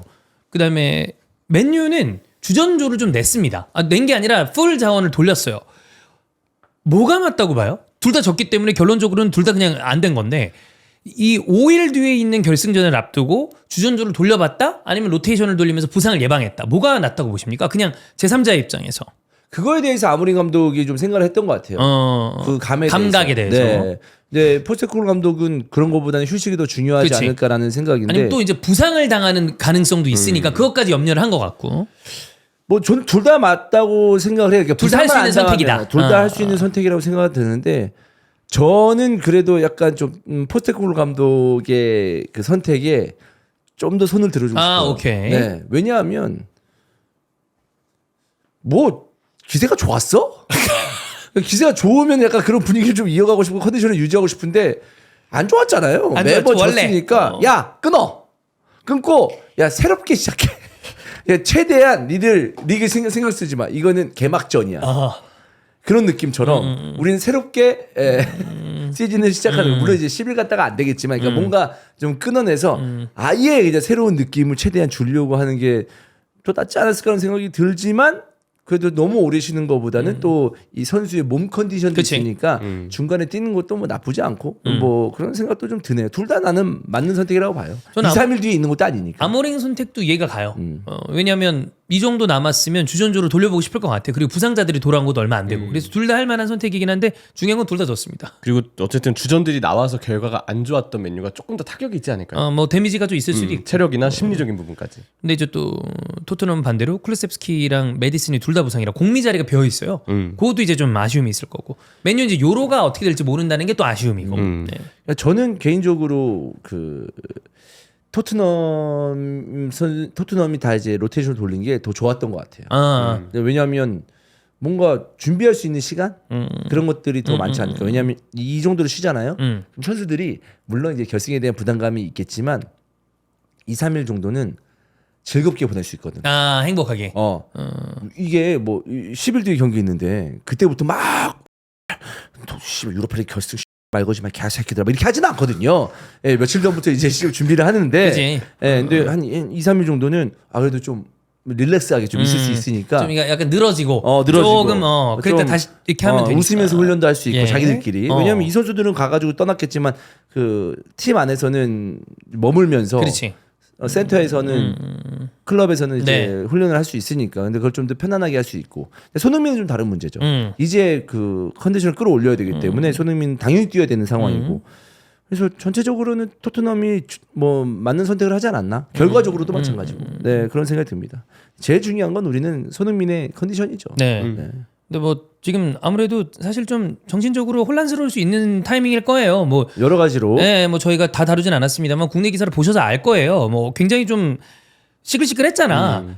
그래서 어떻게 될지 모르겠는데 저는 이 경기는 뭐 제가 개인적으로는 맨유가 좀 우세한 부분 아까 얘기했던 그 팀의 역사 그리고 카세미르나 브루노 페르난데스 같은 선수의 어떤 존재 유무 이런 것 때문에 그런데 이거 진짜 모르겠어. 그냥 예측이 안 돼요. 정말 예측이 하기가 어려워요. 이거. 보통은 이제 리그 때 모습이나 평상시의 모습 전력을 보면서 평가를 하잖아요. 네.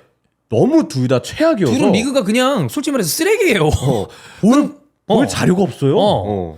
그러니까 어떤 느낌이냐면 눈 감고 이제 우리가 싸움 못하는 초등학교들 우리 싸울 때 눈 감고 막 이렇게 돌리잖아. 그러다가 대 뜩 코 때리는 사람이 이기는 거야. 왜 그럼 피 나잖아. 네. 그럼 이것도 끝나는 거야. 그렇게 하다가 눈 감고 이제 팔 휘두르다가 누군가가 한 대 맞으면 그 사람이 이기는 거예요. 네. 그런 느낌입니다. 그렇습니다. 네. 자, 그럼 챔스 티켓 보겠습니다. 일단 프리미어리그는 전례 없는 챔스 6팀 진출이 확정된 상태입니다. 거기에서 사실 이제 아스날의 챔스 티켓 확보, 뉴캐슬도 열려 있긴 했는데 홈에서 에버튼과 경기를 하기 때문에 유리한 고지를 점령한 건 맞지만 뉴캐슬 66점, 첼시 66점, 빌라 66점, 맨시티가 한 격이 모자라서 65점, 노팅엄 65점. 노팅엄까지도 열려 있습니다. 네. 어떻게 봐야 될까요, 이거? 5팀의 경쟁이죠. 네. 이 중에서 무려 첼시와 노팅엄은 직접 맞대결을 경기를 펼치고요. 직접 합니다. 이건 멸망전. 이건 네. 이 또한 정말 대단한 결승전과 같은 경기가 될 겁니다. 관건은 결국 맨시티의 본머스전 승리 여부일 것 같아요. 이게 그게 있어요. 그 형철의 얘기대로 본머스랑 풀럼이 전체적으로 기세가 나쁘지 않은 건 맞는데 그 FA컵을 수전공이 따고 그러면서 요 중위권 팀들 근처에 있는 팀들이 유럽 대항전의 가능성이 제로가 돼 버렸어요. 그렇죠. 그래서 동기부여는 분명 떨어질 겁니다. 네. 근데 맨시티의 경우는 오히려 동기부여가 어쨌든 이거라도 잡아야 된다는 확실한 동기부여가 있으니까. 동기부여는 있죠. 다만 기세는 한번 꺾인 건 맞고. 네, 그래서 그래도 가장 유리하다고 봐야 되지 않을까. 3위 자리는 그래도 맨시티 쪽에서 차지할 가능성이 이제 크다고 좀 생각을 하고 나머지 팀들인데 전력의 확실함으로 보면은 일정이나 전력으로 봤을 때는 역시 뉴캐슬이 그래도 한 자리는 꿰찰 가능성이 크다. 근데 첼시, 아스톤빌라, 노팅엄인데 저는 이 3파전에서는 골득실이 지금 첼시가 제일 좋아요. 네. 여기서 승부가 갈릴 거라고. 그러니까 골득실 차이로 뭔가 문제가 벌어질 것 같다. 일단 노팅엄은 첼시가 잡아야만 이런 조건이 그쵸. 성립하는 건데 거기서 일단 노팅엄은 이기고 네. 빌라가 맨유를 잡고 첼시가 노팅엄을 잡는다고 해도 골득실에서 첼시가 유리하거든요. 여러 경우의 수를 계산해 봤을 때 그 골득실 때문에 첼시가 좀 유리한 환경에 가는 게 있어요. 전 그래서 계속 맨시티, 뉴캐슬, 첼시 이렇게 챔스 티켓 좀 보고 있습니다. 첼시까지. 주원 형은 우리가 뭐 매주 얘기를 하고 있긴 합니다만. 저도 똑같습니다. 그럼 맨시티 올라가고 뉴캐슬에 첼시까지. 그렇게. 그대로 간다고 항상 얘기를 했기 때문에. 네, 그대로 간다고 얘기를 했었죠. 빌라가 마지막 경기가 맨유예요. 그래서 저는 빌라는 승리를 할 수 있다고 봅니다. 왜냐면 맨유가 리오파리그 우승을 하든 우승을 하지 못하든 우승하면 우승한 대로 술 마시고 때려 놓느라 질 것 같고 우승 못하면 그냥 우리 좆됐네 이러고 질 것 같아요. 그래서 빌라가 승리를 한다. 첼시 노팅엄 경기가 이제 노팅엄 홈이거든요. 와 근데 이 경기 진짜 졸라 재밌긴 하겠다. 우리는 아마 이 경기 위주로 보게 되지 않을까 싶긴 해요. 첼시가 실수를 안 하는 게 제일 중요합니다. 노팅엄이 이번에 웨스트햄 잡을 때도 그 아레올라 골키퍼 실수를 깁스화이트가 정확하게 체크하면서 골이 들어갔거든요. 요즘에 모건 깁스화이트가 상대 진영에서 압박을 하면서 볼 탈취하고 직접 공격을 나갈 때 정확도가 진짜 좋아요. 그 맨시티하고 FA컵 준결승 때도 골대 맞추긴 했지만 그게 또 압박에 성공하면서 깁스화이트가 때린 슈팅이었거든요. 네. 제가 볼 때는 첼시 진영에서 얼마나 실수가 덜 나오느냐가 이 경기의 최대 분수령이 되지 않을까. 왜냐면 상대 실수가 없으면 노팅엄도 득점 확률이 굉장히 떨어집니다. 그러면 역습에 의존을 해야 되는데 그런 전술이 어느 정도는 상대팀에게 막히는 부분도 있고 또 노팅엄 스스로의 위력이 전반기보다 떨어진 부분도 있어요. 실수를 안 하면 첼시에게 저는 좀 유리할 수 있는 그런 경기가 되지 않을까라고 보고 있습니다. 네. 자, 마지막 라운드에는 저희가 뭐 경기를 이제 돌려가면서 보겠지만 주 경기는 노팅엄 대 첼시가 될 걸로 보입니다.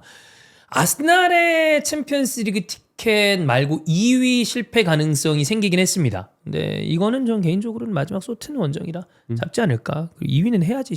아무것도 한 게 없는데. 그렇습니다. 네. 자, 그리고 마지막 하나 얘기할 거는 제미 바디입니다. 제미 바디가 킹파워 스타디움에서 마지막 경기를 했는데 참 이 선수는 만화 주인공 같은 게 뭐 어디 영화 대사 마냥 갈 때도 예술로 가는 500번째 레스터 소속 경기에서 200호 득점을 기록하면서 통산 득점 14위를 마크를 했습니다. 레스터 시티라는 팀에 있으면서 제이미 바디는 리그 우승을 했고요. 챔피언십 우승을 했고 2번 했습니다. FA컵 우승, 커뮤니티 실드 우승까지. 대단한 기록을 세웠고 프리미어리그 올해의 선수, 그 다음에 이달의 선수 총 4번, 득점왕 한 번 했고 PFA 올해 팀에 들어갔고요. PWA 기자들이 주는 올해 선수까지 타면서 뭐 진짜 영화 같은 그 본인의 커리어를 쓰고 가는 선수입니다. 재밌기도 했고 네. 그리고 여러 이제 세레모니 관련된 재미들도 있었잖아요. 예전에 그 코너 플래그 한번 걷어차가지고 그렇지. 부숴버린 세레모니도 네. 있었고 그 잉글랜드 대표팀에서 시간 멈추게 했던 그거는 월콧이 주인공입니다. 월콧이 예, 주인공이었던 예, 예. 뭐 그런 장면들까지 스타성을 겸비하면서도 정말 대단한 활약을 뽐냈고 심지어는 프리미어리그의 그 가장 놀라운 우승 레스터의 우승. 2015-16 시즌 우승의 주역이었기 때문에 아마 프리미어리그를 떠나서도 혹은 이제 은퇴를 하고서도 정말 오랫동안 해자가 돼 선수라고 길이길이 생각을 남을. 하고요. 전 그래서 이 선수는 프리미어리그 레전드가 맞다고 생각합니다. 저도 레전드가 네. 맞다고 봅니다. 레스터를 넘은. 꼭 뭐 리그 역대 베스트 11에 들어야만 레전드가 아니라고 그럼요. 저는 생각을 하거든요. 네. 서사가 너무 독보적이에요. 그냥 이 선수만의 서사는 다른 선수가 앞으로 따라하기 힘들 따라오기가 정도거든요. 힘들어요. 그래서 전 이 선수는 레전드가 맞다고 생각해요. 자, 역대 최고령 득점왕 만 33살이었고요. 역대 최다 연속 경기골 11경기 13골. 이게 반리골을 아마 반리의 기록을 깬 걸로 기억을 하는데 30대 이후 최다골, 30대 이후 100호골 득점자, 레스터 최초 FWA 올해 선수상 수상, 레스터 시티 최초의 프리미어리그 올해 선수상 수상, 프리미어리그 출범 이후 레스터 시티 최초 20득점 이상, 이런 기록들을 써냈고 형이 바디 되게 좋아하잖아요. 좋아하죠. 좋아할 이런 만하다고 스타일도 너무 봐요. 좋아하죠. 사실 이제 레스터가 우승했을 때도 그 바디가 연속골 막 기록하고 했을 때 이게 무슨 일이야? 우리가 라고 얘기하면서 히든볼 시작했던 맞아요. 시즌이야. 네. 네. 이게 뭔 일이야? 뭐야 이게? 근데 그 중계 보면서도 계속 골을 넣으니까. 그렇지. 그리고 레스터가 계속 이기니까. 아니 난 그때까지도 레스터라는 팀이 있는지도 몰랐어요. 어색하죠. 되게 네. 익숙한 팀은 아니니까. 예. 근데 계속 막 이기고 뭐 스타디움 이름도 뭐 킹파워 막 이래가지고. 네. 근데 그거 아세요? 나 그때 태국 그때 히든 원정대 가고 했을 네. 때 킹파워. 공항에 그 유니폼 있더라고. 그 파는 게 킹파워 레스터 레스터 거를. 유니폼. 어디 공항을 가도 레스터 유니폼을 그 전면에 내세운 공항은 없거든요. 그렇죠. 그런데 태국은 태국이니까 전 아직도 그 킹파워 유니폼이 있어요. 아 그래? 네, 그때 샀어. 나도 모르게 사게 되는. 네네네. 레스토랑 하나 팀을 사자. 또 이제 알게 됐으니까 태국 놀러 갔을 때 그래가지고 그런 기억들이 계속 생각이 나는데 그러면서 이제 제이미 바디라는 선수를 좀 알게 됐고 그다음에 또 잉글랜드 대표팀까지 가게 됐고 정말 역사적인 셀러브레이션까지 만들었고 그 셀러브레이션은 저는 사실 내 인생 셀러브레이션 5위 안에 듭니다. 그 시간이 멈추는? 네. 그거 존나 쩔죠 진짜. 저는 진짜 처음에 깜짝 놀랐거든요. 와, 이거 영상 멈춘 건가? 어. 진짜 그 정도 느낌이 들어. 근데 이게 뭐지? 근데 바디는 그렇다 치더라도 월컷이 존나 쩔어. 그렇게 하는 거야. 이게 진정한 조연이고 어. 왜 영화에 조연이 있고 조연상이 있는지 조연이 없으면 주연은 착한 이게 그치. 볼품이 안 날 수도 네. 있구나라는 생각이 들 정도로 그 생각이 들 정도로 어쨌든 그 셀러브레이션 주인공은 바디였으니까 네. 그 정도로 저는 내 마음속에는 꽤 무게감 있게 자리 잡은 선수라고 저는 생각을 합니다. 네. 그 잘하기도 너무 잘했고 그리고 아까 얘기했던 것처럼 만화나 영화 주인공으로 꼭 써먹을 법한 그런 서사를 완성한 선수인데 그래서 이제 그게 기억이 나죠. 여기 지금 스크립트에도 여기 질문이 하나 있는데 바디가 아스날 오기 직전까지 갔었어요. 그러다 마지막에 틀었습니다. 근데 바디가 아스날로 왔으면 저는 뭐 아스날의 트로피 하나가 바뀌었을 가능성은 있다고 봅니다. 아니 근데 이게 이제 우리가 바디가 뭐 항상 N년차 이적설이라고 그치? 하나?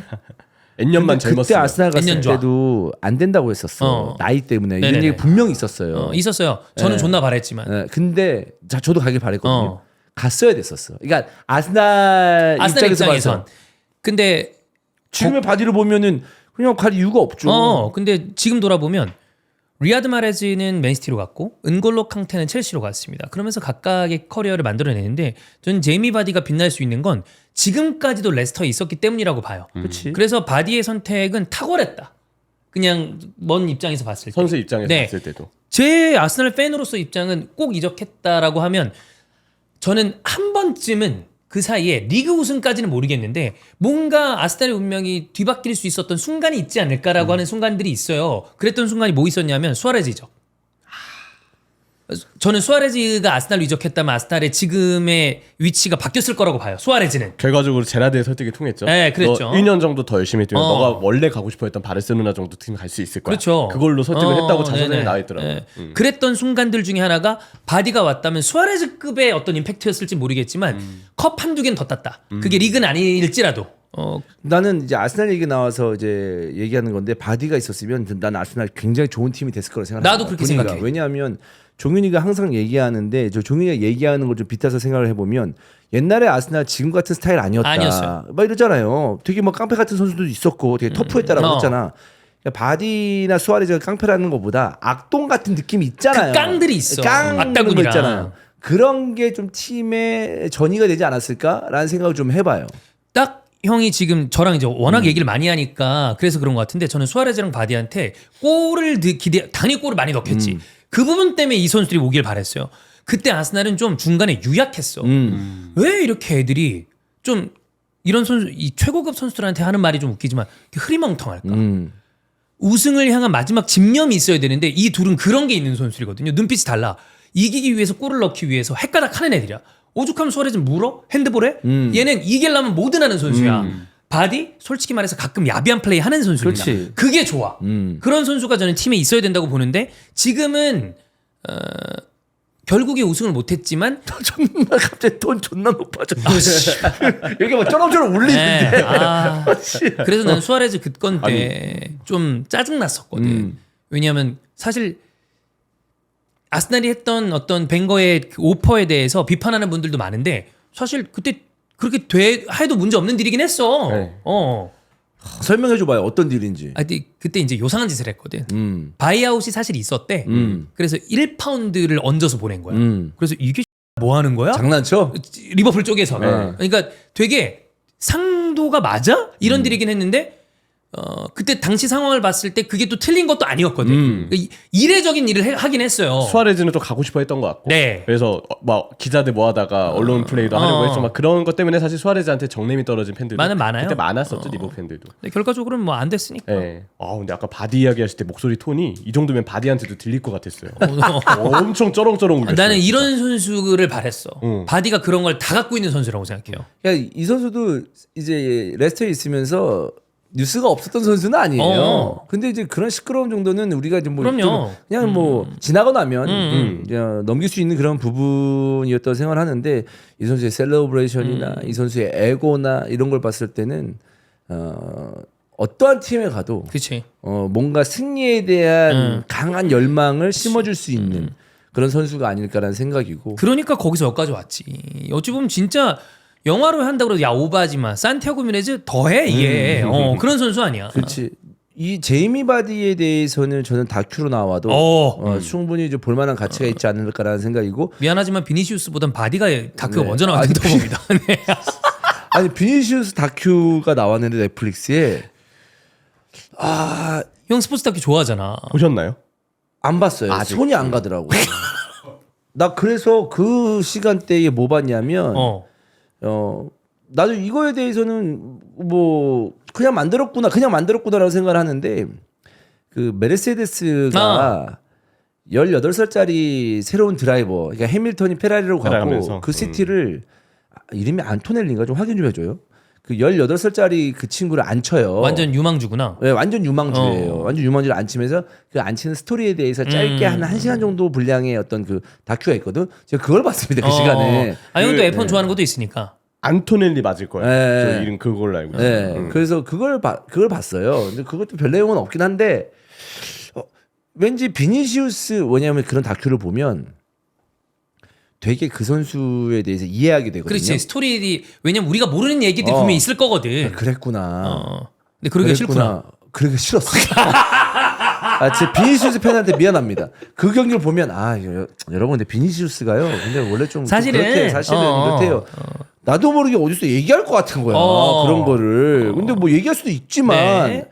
근데 뭔가 그 선수에 대해서 되게 아직까지는 심리적 거리가 그렇게 하고 싶지 않았었어요. 예, 그래서 선뜻 이게 그 선택이 안 됐는데 어떤 느낌인지 알 거예요, 여러분들. 그래. 근데 바디 같은 경우에는 다큐로 나오면 이 바디 같은 스타일이 굉장히 솔직하게 본인의 어떤 심정이나 할 여러 가지 스타일이야. 어떤 그 비하인드 스토리를 맞아. 잘 얘기하지 않을까라는 느낌이 들어서 맞아. 꼭 보고 싶은 저도요. 제작이 됐으면 좋겠다라는 생각이 듭니다. 그리고 저는 뭐니 해도 팀을 한 번 더 승격시켰다는 거. 그래, 그거 진짜 대단한 일이야. 네, 그게 좀 멋있고 팀이 좀 잔류했으면 좋지 않았을까라는 생각인데 근데 저는 별로 이제 그런 게 있어요. 바디 같은 경우에는 뭐랄까 참 어떤 선수가 은퇴했을 때 좀 허전하다.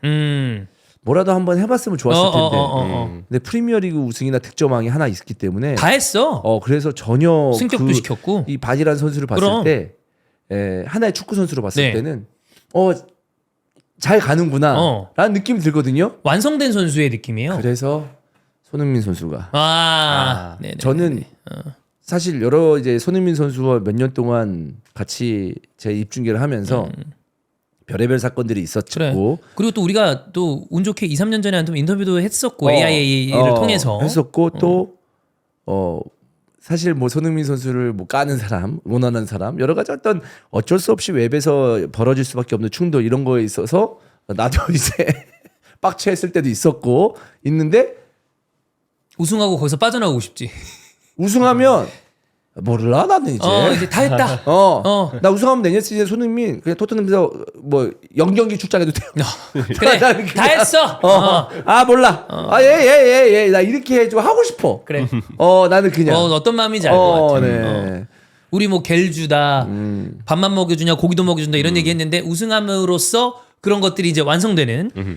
되게 손흥민 선수에게는 저는 순도 100%의 응원이거든요. 그냥 아무것도 없어요. 왜냐하면 이미 나에게 엄청난 행복감을 주는 그럼요. 선수고 흥분감을 줬던 선수이기 때문에 더 이상 바라는 거는 제가 어느 술방에서 이제 이런 얘기를 한 것 같아요. 막 손흥민 얘기하고 했을 때 아니 나는 약간 얘가 맞을지 모르겠지만 우리 아버지가 나를 이제 키우면서 엄청나게 풍족하게 그러니까 소위 말해서 이제 술 먹으면서 얘기했지만 유복하게. 유복하게. 뭐 35, 50억 벌어다 줬다. 나한테 준 건 아니지만 그런 사람인데 갑자기 은퇴하고 돈 못 번다고 해가지고 내가 지금 우리 아버지를 욕할 수 있느냐. 조금 말도 안 되지. 라는 느낌처럼 손흥민은 이미 나에게 넘치게 줬는데 이게 지금 안 된다고 해가지고 내가 손흥민 선수 못한다, 뭐한다 이러고 싶지 않다. 나 그냥 온전한 응원만 하고 싶다라는 그냥 느낌으로 얘기를 했거든요. 어떤 느낌인지는 좀 아실 것 같은데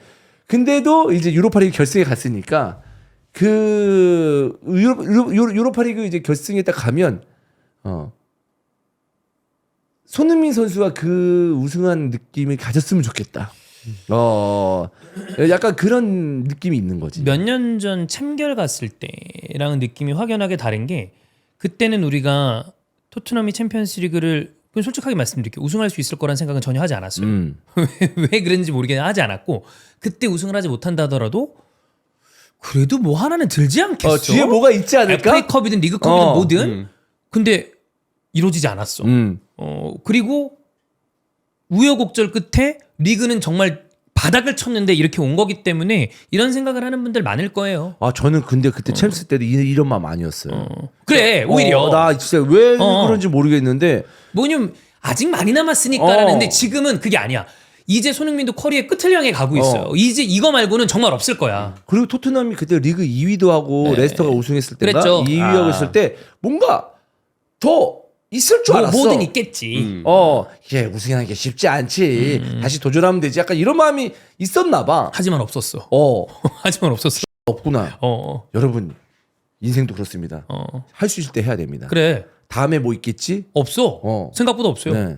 그리고 여러분 누군가가 넌 어리니까 다음 기회 있겠지. 이딴 소리 믿지 마십시오. 없어요. 그 기회는 없을 수도 잘 있습니다. 없어요. 네. 무조건 잡을 수 있을 때 욕심내서 잡아야 된다. 왜냐면 인생 불공평하거든. 어떤 사람은 10번, 20번씩 기회가 오는 사람이 있는데 가끔은 한 번 오고 안 오는 경우가 있어. 그리고 이제 제가 가끔 형이 이 얘기를 하니까 요즘 드는 생각은 가끔 그런 생각을 합니다. 내가 그 기회를 이미 놓쳤으면 어떡하지? 라는 생각에 사로잡힐 때가 있어요. 기회 그럼 잡아야 기회가 돼. 없는데?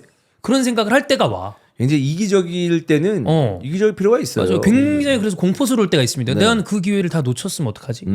그렇기 때문에 왔다라고 생각하는 순간 정말 사력을 다해야 될 네. 때가 있다. 당연히 이번 그 유로파에서 사력을 다하겠지만 네. 제 마음은 그래요. 그러니까 바디를 보면서 손흥민 선수가 나중에 은퇴할 때도 이런 마음이었으면 좋겠다. 다 느끼고 가는구나. 가는구나. 다 느끼고 은퇴하는구나. 안녕히 아닙니다. 계세요, 예. 그러니까 그런 마음을 손흥민 선수가 좀 가졌으면 좋겠다라는 생각 때문에 저는 더욱더 간절하게 응원하고 싶어요. 네. 그러니까 응원해줘요. 그래서 바디 멋있다. 진짜 멋있는 선수다. 진짜 이렇게 될 줄 몰랐어요. 네, 이렇게 매년 꾸준하게 활약을 하면서 이런 선수로 남을 줄은 당시는 몰랐어요. 이번 그 목요일 새벽에는 형이 토트넘 유니폼을 입으시죠? 토트넘 유니폼이 있나? 있지 않을까? 있을 거예요. 응. 그럼 저는 아직 아스날 유니폼을 입도록 하겠습니다. 난 뭐 손흥민 선수의 우승을 응원하는 건 저도 똑같은 마음인데 그냥 조금 더 제가 이제 그냥 중간자 입장에서 보고 그럼 되지 않을까? 저는 그냥 뭐 제가 뭐 토트넘을 뭐 응원하는 사람이라기보다는 손흥민 선수를 응원하는 사람이기 때문에 뭐 맨유 팬들에게는 좀 죄송할 수도 있겠지만 그냥 간절해요. 그럼 옛날에 그러니까 그 AC 밀란과 PSV가 붙었을 때 박지성 이용표 때문에 우리는 PSV가 올라가기를 바랬던 응원했던 것처럼 분들 많죠. 예, 저도 그런 마음하고 똑같습니다. 그래서 너무 간절하기 때문에 토트넘이 좀 우승했으면 좋겠다라는 생각이 있어요. 저는 어떤 팀이 이렇게 우승했으면 좋겠다라는 생각을 처음 가져봤어. 이렇게 간절하게. 진짜로. 그래. 여러분 형이 그 항상 얘기하잖아요. 여러분이 존나 비겁하다. 아무 팀도 응원하지 않기 때문에 누구든 욕할 수 있다라고 하는데 요 경기는 논외입니다. 네. 요 경기만 논외야. 정말로. 네. 이 경기 끝나고 나서 저는 아마 술방을 할 것 같아요. 어떤 식으로든. 네. 술방 녹화를 하든 라이브를 하든. 네네네. 존나 씁쓸할 것 같아. 우승 못하면. 손흥민 선수 진짜 아쉽다 막 이러면서 조금 그 씁쓸한 마음을 술로 달래지 않을까라는 생각이고 우승을 하면 와 진짜 드디어 나 됐다. 너무 기분 좋아요 여러분 막 이렇게 네. 하면서 술 한잔 하지 않을까? 저 같은 나이의 사람들은 또 건수 잡아서 술을 먹거든요. 아니 그냥 우리 본 채널 라이브로 하세요. 그래도 뭐 상관없고. 뭐 어느 방향으로 가든 네. 왜냐면 그날 연차낸 분들이 많더라고. 저 주변에 있어요. 나 이날이 연차냈다. 그러길래 평소에 축구 보는 사람이 아니야. 근데 그만큼 기대하는 분들이 많다는 거지. 네. 그렇습니다. 계속 바디 얘기하다가 완전 기승전 손흥민인데 어제도 계속 입중계하고 하면서 기승전 손흥민으로 끝나는데 네 진짜 거의 한 10일 전부터 네 저는 아마 모르긴 몰라도 손흥민 선수보다 유로파리그 좀 집중하고 있을걸요. 손흥민은 오히려 그러면 안 됩니다. 손흥민 선수 지금 주원 형보다 집중 안 하시면 안 돼요. 손흥민 선수 약간 좀 있고 지금 뭐 부상 왜냐면 외박이나 그렇게 가야지. 가볍게 가야 돼 선수들은. 컨디션 회복을 하지만 토트넘 웬만한 선수보다 내가 유로파를 더 집중하고 있을 거야 지금. 한 2주 됐어요 지금. 네. 대진 잡히실 때부터 형 그러셨어요. 그렇습니다. 어쨌든 뭐 바디는 대단한 역사를 쓰면서 갈 때도 예술로 가는 그런 그림을 만들어냈고. 자, 그러면 코리안 리거 쪽으로 가겠습니다. 김민재와 이재성인데 일단 박수 한번 치시죠. 이재성. 물론 챔피언스리그까지 가능한 순간이 있었으나 뭐 그거는 아쉽게 물 건너갔죠. 다만 마인츠 유럽 대항전 진출 그리고 거기 중심에 이재성이 있었기 때문에 사실 뭐 스타성이나 주목도는 손흥민 선수 뭐 이강인 김민재 못 미치는 건 사실은 맞아요. 근데 정말 이 선수 빼놓을 수 없는 그리고 헌신적이고 모범적인 축구 선수 생활을 한 게 이재성입니다. 네. 대체 불가능. 예.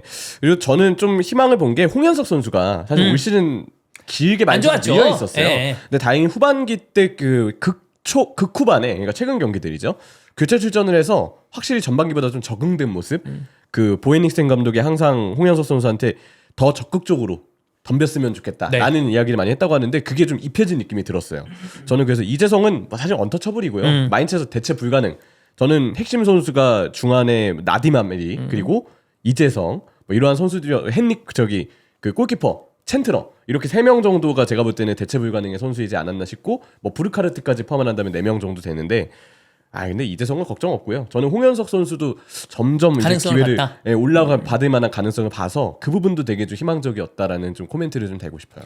이재성은 어찌 보면 이거는 가끔 우리가 얘기를 했지만 이재성 선수의 실제 지금 연봉을 우리가 다 알지 못하지만 보통 분데스리가로 가는 약간 나이가 있는 선수들은 특히나 K리그에서 최정상에 있었던 팀에 있던 케이스의 경우엔 연봉을 깎고 가는 경우가 많습니다. 이건 정말 진짜 본인의 어떤 축구 선수로서 커리어와 꿈을 위해서 가는 건데 첫 UEFA 대항전 진출이기 때문에 이재성 선수를 보면서 저는 꿈을 키워가는 이 학생 선수들도 많을 거라고 봐요.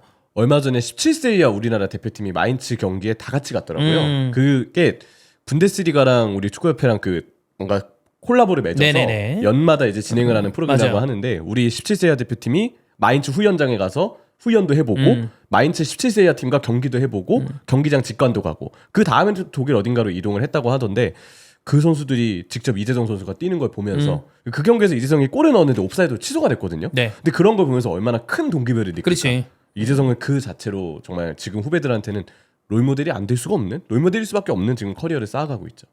그래서 뭐 이재성과 마인츠가 다음 시즌의 유럽 대항전 컨퍼런스에서 좋은 모습을 좀 보여주면 좋지 않을까. 마지막 일정이 너무 빡셌어. 조금 나눠져 있었으면 좋지 않았을까 싶은데. 그 4월부터 팀에 좀 우여곡절이 많았어요. 막 아밀이 징계로 빠지고 그렇지. 은벤의 부상으로 빠지고 네. 이런 것들이 조금 악재가 되지 않았나. 근데도 어쨌든 잘 버텨줬고 그리고 이재성 선수도 마인츠도 너무 고생했습니다. 그러니까 마인츠의 어떤 이번 시즌을 뒤돌아봤을 때 이 정도의 성적을 낼 거라고 생각을 못했잖아요. 굉장히 선전했죠. 네. 지난 시즌 잔류 싸움했던 팀입니다. 그래서 감독도 팀도 참 대단했던 시즌이죠. 네. 그렇습니다. 자, 그리고 김민재입니다. 영상을 저희가 하나 또 올리기도 했습니다만 김민재 선수 이적설이 다시 좀 불이 붙고 있고 그거부터 물어보겠습니다. 형철이는 어떻게 보나요? 이적을 할 것인가 잔류할 것인가? 일단은 잔류에 아직은 더 시선이 아직은? 쏠리고요. 네. 다만 이제 아무래도 바이에른 뮌헨도 계속 여러 포지션 보강을 생각하고 네네네. 있기 때문에 혹시 김민재한테 좋은 제안이 들어온다면 재정적으로 우리가 좀 돈을 땡겨서 다른 포지션을 보강하자. 아니면 뭐 다른 선수 더 어린 선수를 보강하자. 이런 판단을 한다면 판매의 결론에 서는 것도 불가능하진 않다고 생각을 해요. 저도 김민재가 나포세이 선수냐고 물어보면 그러진 않다고 대답을 하고 싶거든요.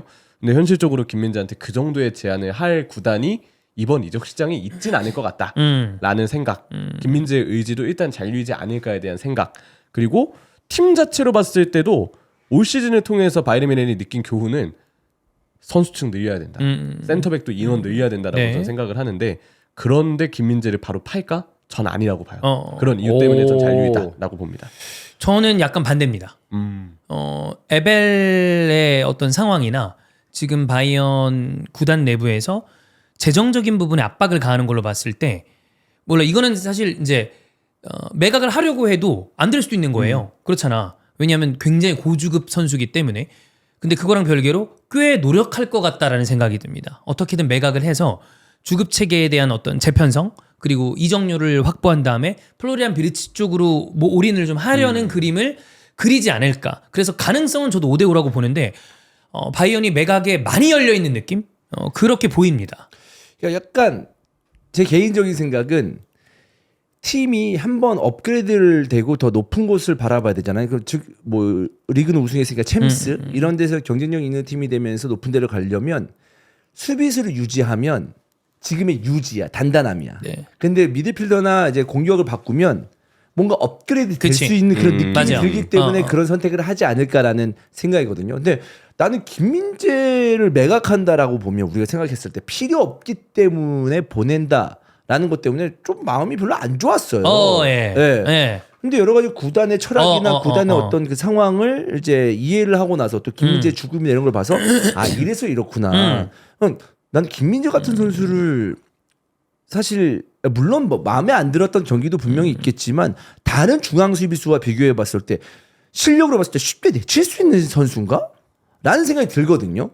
근데 쉽게 내친다기보다 그냥 약간 좀 뭐 선택인 거지. 살을 내주고 뼈를 취한다. 그 뭐 약간 그런 이런 느낌? 느낌이 드는 거예요. 네. 그렇기 때문에 아 이거는 구단이 한 번 더 이제 뭔가 이제 플랜을 짰을 때 김민재부터 스타트가 하려고 하는구나라는 생각이 들으니까 좀 이해가 되더라고요. 저도 형이랑 비슷한 네. 생각인데 처음에는 너무 가혹한 거 아닌가? 라고 생각을 했는데 상황을 보니까 그렇지는 않은 느낌이고 저는 그래서 이제 김민재 선수의 월등한 퀄리티 때문에 한국에 있는 축구 팬들이 생각하는 부분을 당연히 이해합니다. 근데 여러 가지 정황상 바이언이 김민재를 내놓을 수밖에 없다라기보다는 내놓을 수 있는 상황이라는 거는 좀 인지해볼 법하다.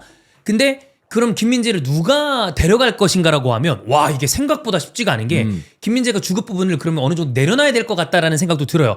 어떻게 될지 모르겠지만 근데 사실 주급은 그게 팩트예요. 공신력 있는 거예요. 고주급 맞아요. 근데 내가 100억을 벌든 200억을 벌든 누가 그걸 깎고 싶어해.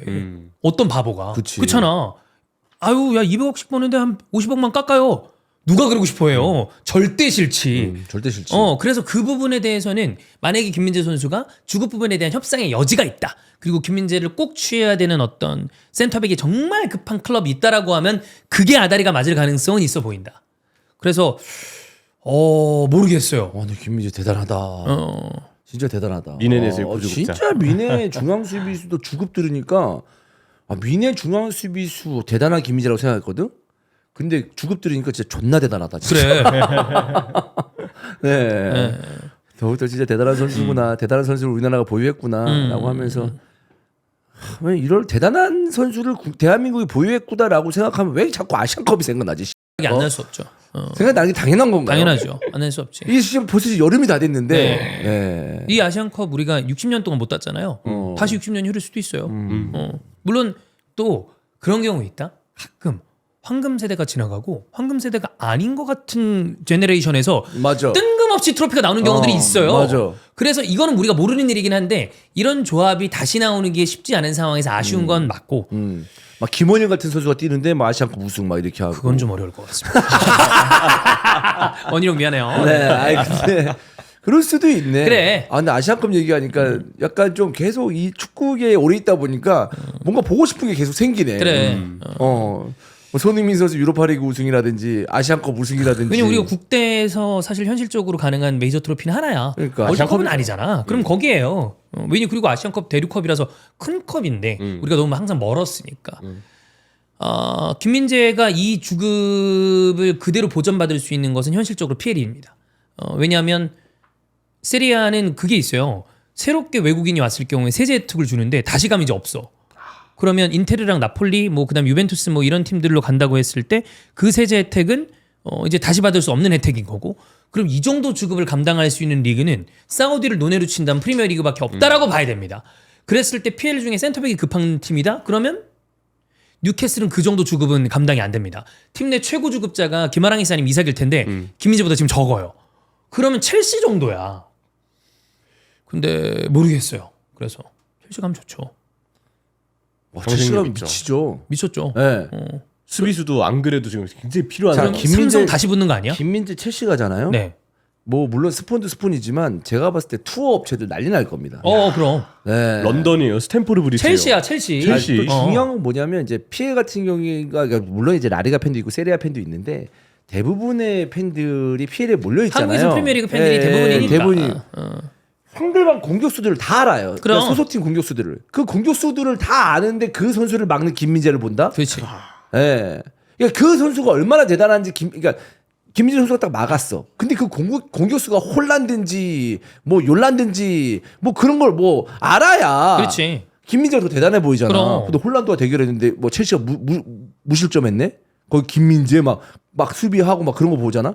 그러면 더 대단해 보이잖아. 그렇지. 그러면 뭐 직접 가서 보고 싶죠. 김민재가 또 난리 나는 거죠. 가르노츠한테 태클 날렸어. 그럼 또 가르노츠 또 놓쳤네. 이런 얘기서부터 서사가 우리 머릿속에 그렇지. 다 들어가 있기 때문에. 들어가 있지. 근데 라리가 세리아는 우리나라 기준에서는 그게 조금 멀죠. 아니, 상대방 공격수는 이런 정보가 좀 부족하잖아요. 그건 분데스리가도 사실 같은 마찬가지예요. 맥락입니다. 예. 그러니까 이게 그 리그들을 폄하한다면 우리나라 한정으로 봤을 땐 프리미어리그가 압도적으로 인기가 많은 리그이기 때문에 아니 빅식스 공격수도 지금 축구 팬들 나 PL 어디 축구 팬이면 모르는 알잖아. 사람이 다 어디 있어. 오죽하면 네. 뭐 아니 강등권에 있는 리암 델랍도 알아. 그래. 와킨스 뭐 이런 선수 다 아는데. 알기 때문에.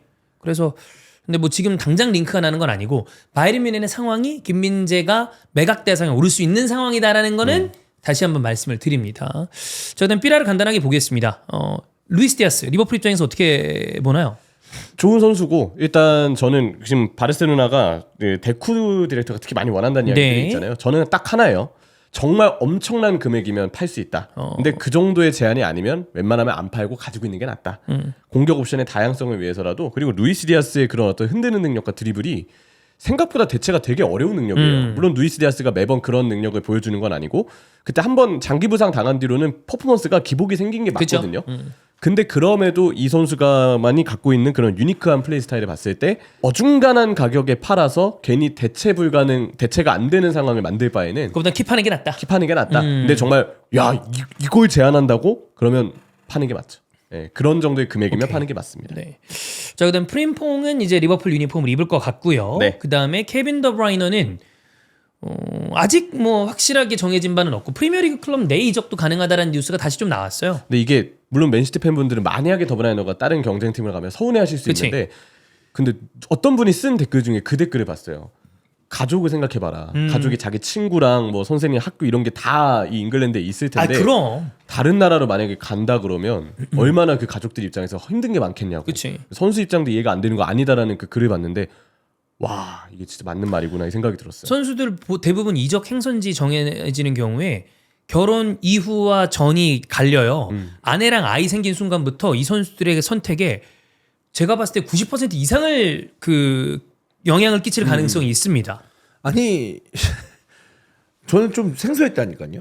그 베컴 있잖아요. 베컴 다큐 보는데 베컴이 마지막에 이제 물론 이제 말미긴 하지만 AC 밀란 선택하잖아요. 그치. 말미에 졸라 실망하더라고. 가지 말라고 했는데 왜 가냐고. 베컴 우선은 가고 싶은 거야. 근데 그 정도로 영향력을 끼칠 수가 있구나. 그래. 그러니까 너 여기서 잘 뛰고 이건 뭐 괜찮은데 너 더 가서 도전하는 건 내가 뭐 그러니까 그런 아내도 있겠지만 애를 생각해라. 그럼 또 복잡해진다. 당연히 그럼 그렇지. 뭐 떨어져 있어야 돼? 그럼 거기 또 공고하잖아. 우리 가족은 무슨 의미야? 막 이렇게 또 그게 해버리면 되게 중요하게 생각하잖아. 중요하게 생각하니까 해버리면 난감할 수도 있을 것 같아요. 네. 아니 뭐 형도 이제 벌써 자은이 세은이가 컸고 저도 이제 애기 나오면 나는 뭐 어떤 일을 하는 데 있어서 어마어마하게 중요할 것 같아요. 뭔가를 이렇게 하려고 그러는데 이게 조금 꺼려하는 그게 있어. 그러면 중대한 기로에 설 거야. 이게 진짜 대단하게 그만큼을 상쇄할 수 있는 리워드를 주는 거면 설득을 하지. 근데 그게 아니야? 나만의 도전을 위해서 그걸 한다? 쉽지 않죠. 왜냐하면 저는 이제 벌써 자은이가 초등학교 4학년인데 그래. 저는 자은이의 성격을 봤을 때 자은이. 네. 어린이집부터 지금까지 봤을 때 되게 얌전하게 적응을 잘했어요. 네. 워낙 성격이 그런 거니까. 근데 유치원을 가기 싫다는 거야. 나 너무 깜짝 놀랐잖아. 세은이가? 자은이가. 아, 전에. 자은이가 유치원 예전에 가기 싫다는 거야. 깜짝 왜? 놀라지. 지루하고 재미가 없대. 그래? 내 옛날 애 없을 생각? 그래도 가야지. 그렇지. 이렇게 했단 말이야? 아, 안 되지. 바로 바꿨잖아. 그럼. 그 유치원도 가기 힘든 유치원이었어요. 그러니까 왜냐하면 추첨 다 요즘에는 해서 추첨이잖아. 가기 힘든 유치원이고 그 동네에서 되게 가고 싶은 유치원이었는데 바로 바꾸게 되더라고. 당연하지. 애가 그런데. 근데 만약에 가족 생겼는데 어디 이사했는데 애가 거기 적응을 못해? 아, 그러면 그 진짜 난감하지. 내가 너무 원망스러울 것 같아. 내 선택이. 왜 이렇게 했지? 쉽지 않아요. 그리고 어쨌든 4학년 정도 되면 그 동네 친구들 다 이미 그치. 만들어져 있는데 그러니까 어찌 보면 형도 어렸을 때 그런 어려움을 겪었다 그랬는데 전근을 많이 해야 되는 어떤 직업의 아버지를 두는 애들이 적응하기가 어려운 거야. 계속 옮겨 다녀야 되고. 쉽지 않지. 그래서 이거는 가족 얘기하면 나는 선수들의 어떤 이런 부분에 대해서 이해가 가는 부분이 있어요. 자, 그다음에 맨시티가 레인더스 링크가 계속 납니다.